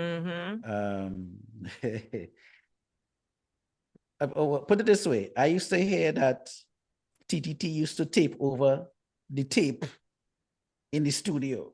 Really? So just imagine something happened, they report some news, and then, they needed to use tape again, and recorded over. Oh no. Going through. So just imagine that across other areas, right? Yeah. No shade to TTT, by the way. Don't put me in trouble. But my point is, a couple of things happened. When it was time to transfer the music over, like to get it into digital thing, it required work. So somebody might have a hit in 87, but they're really doing that thing again. And by the time they were switching stuff from analog to digital, they just never, unless some DJ do a mix and put it on YouTube, a lot of stuff might be on YouTube. There was really no official, all right, guys, let's take, where, and I don't know if it would have been if a government initiative would have helped with that. It probably would have. I mean, that would have helped. It definitely would have helped. But as it is, where everything was just left to, I guess whoever is interested in getting their stuff converted and put up there, they got it done. Exactly. So we had to put money out and put time out and switch it, and then you had to find an aggregator. And, it's a whole thing. That's the key. I have one friend, and I see him, or I should say more of an acquaintance, because we're we don't talk on a regular basis. But his name is Kalonji. He goes by legendary Rage Kalonji, but I think he took out the Rage part. and he has legendary Kalonji. I know that name. You know I know that him? name, Kalonji. He I know the name. I might know him. I might know him. he actually, if you search, he usually have archives and archives of performances, older performances on the stage. I don't know if he was a part of a group where he have those things, or he just get it from the archives, save them, and he puts them out there, you know? Yeah. Yeah. So That's he's a good guy really, to really know. good with that. Yeah. And I That's know a with good guy Battle of to the know. Bands and all that, people in So that's the other thing. That's the other thing. Where is our encyclopedia of the cultural music? You know, and we're talking about, we had some serious stuff in the 70s. I mean, I can't even begin to tell you how much creative music came out in the 70s with poetry and you know, you think it's soft and all them, you know, all them things, you know, the wildfire and all them fellas coming forward, man. It is a lot. There's a lot Yeah. of stuff between the 70s and the 80s, Mm-hmm. you know, and then, you know, mix that with other artists coming to Trinidad at the time, you know, they're coming from Barbados or they're coming from St. Vincent, you know, and then I remember Steel Pulse coming down. I remember Ziggy Marley and the Melody Makers coming down. Yeah. Chalice was coming down. You know, you had all these different bands, so there was like so much music, so much to appreciate. Yeah. Byron Lee and the Dragonaires was coming through. I mean, it was crazy. You know, you're talking music. Mm-hmm. Yeah, history of music. I'm sure that people, I mean, if Kalonji could do what he's doing, I do have someone who sends me, I can't say who the person's name is right now, but it looks like there's a station in Trinidad and they showed from soca to comedy to, all different types. Maybe I'll put it in my write-up so people would know what it is. But you do have people, I guess, keeping stock of those things Is that that the happened before. cultural station home with Daryl Fabian and them? It might be. It might be. It's on my Yeah. WhatsApp. And some of them, Okay, okay. yeah, it's a group that I'm in. Hold on. Oh my Okay. God, for me to look for that now. But it is a group that I'm in, and it might just be that. Yeah. I just don't have the name. I try and remember the name of it. There's because I think Sprung Along and all of them used to Or do the same thing. Yeah, Spranglang was one of Sprung Along was part of the thing. the group. You know, I call it all kind of name, Sprung Along. Look at this. I used to love him. He was such a really inspiring comedian. Very Yes, funny. he was. Yes, he was. Very, very funny. Yeah, man. Yes, Yeah. So Mm-hmm. come to the end of the show, Samuel. I enjoyed every single minute with, talking to you. We don't see each other face to face all the time. True, true, true. But, it's really inspiring. I thank you so much for your time, for your music, for everything that you doing for the culture. The radio station, everything you do. Like keep it up. Thanks for Very, very appreciating it. And I'm just doing my part. You're doing your part, and we need the other people to see what they could do and just start doing their part. Everybody could start doing their part and do what we had to do. The lion had to start telling the story. True, so true. Yeah. So true. So keep it locked to Table Talk Show with Nikki G, the voice. You catch us, well, not every Saturday, but you catch us. You look at the shows that we done previously. As I said, Samuel was on my show before part 1. This is part 2, 2 years later.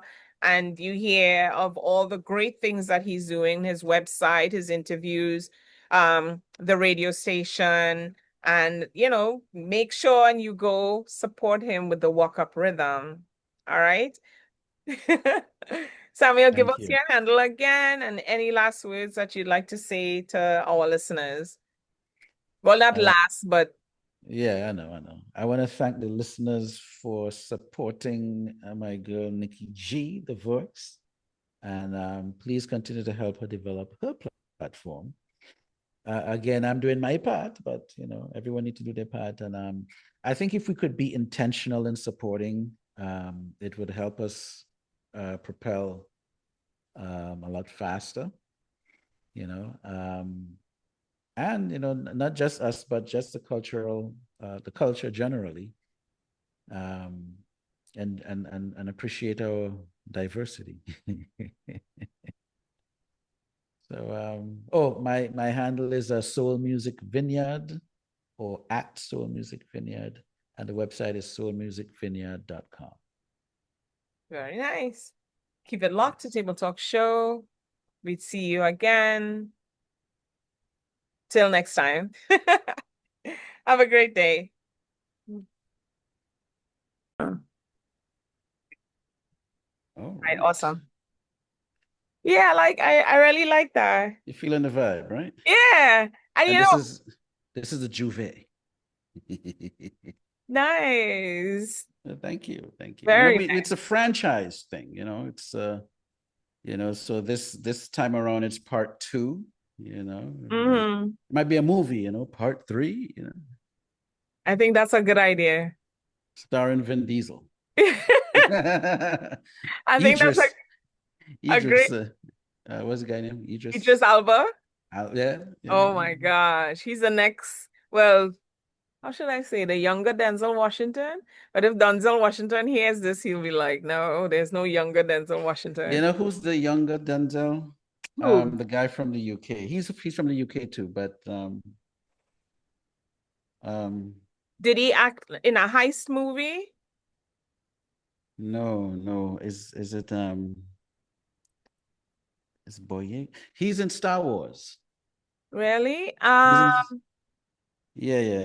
Is it Boyega or Boyega? Something like that? I think he's like the main character. No, he's the black dude in Star Wars. He was probably, I think he was after the quote 45 guy. Oh, yeah.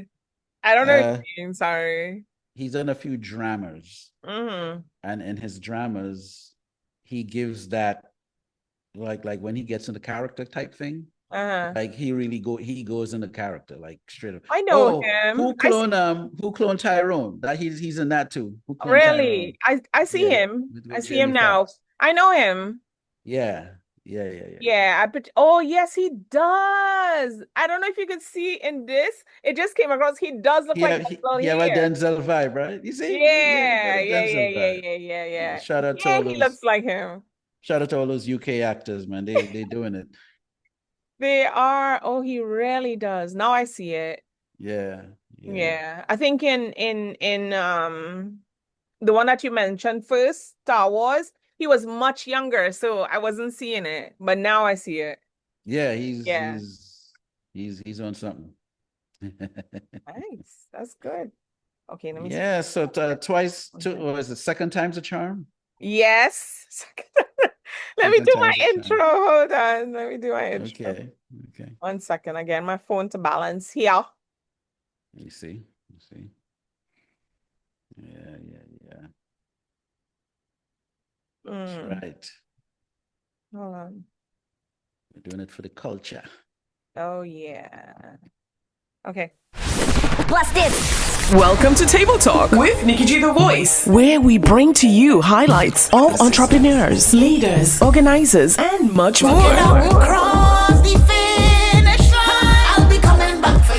A broad spectrum of professionals, including chefs, artists, designers, musicians, and much more. Our show is a new brand of talk shows where we educate, bring transparency, and last but not least, fun. Table Talk.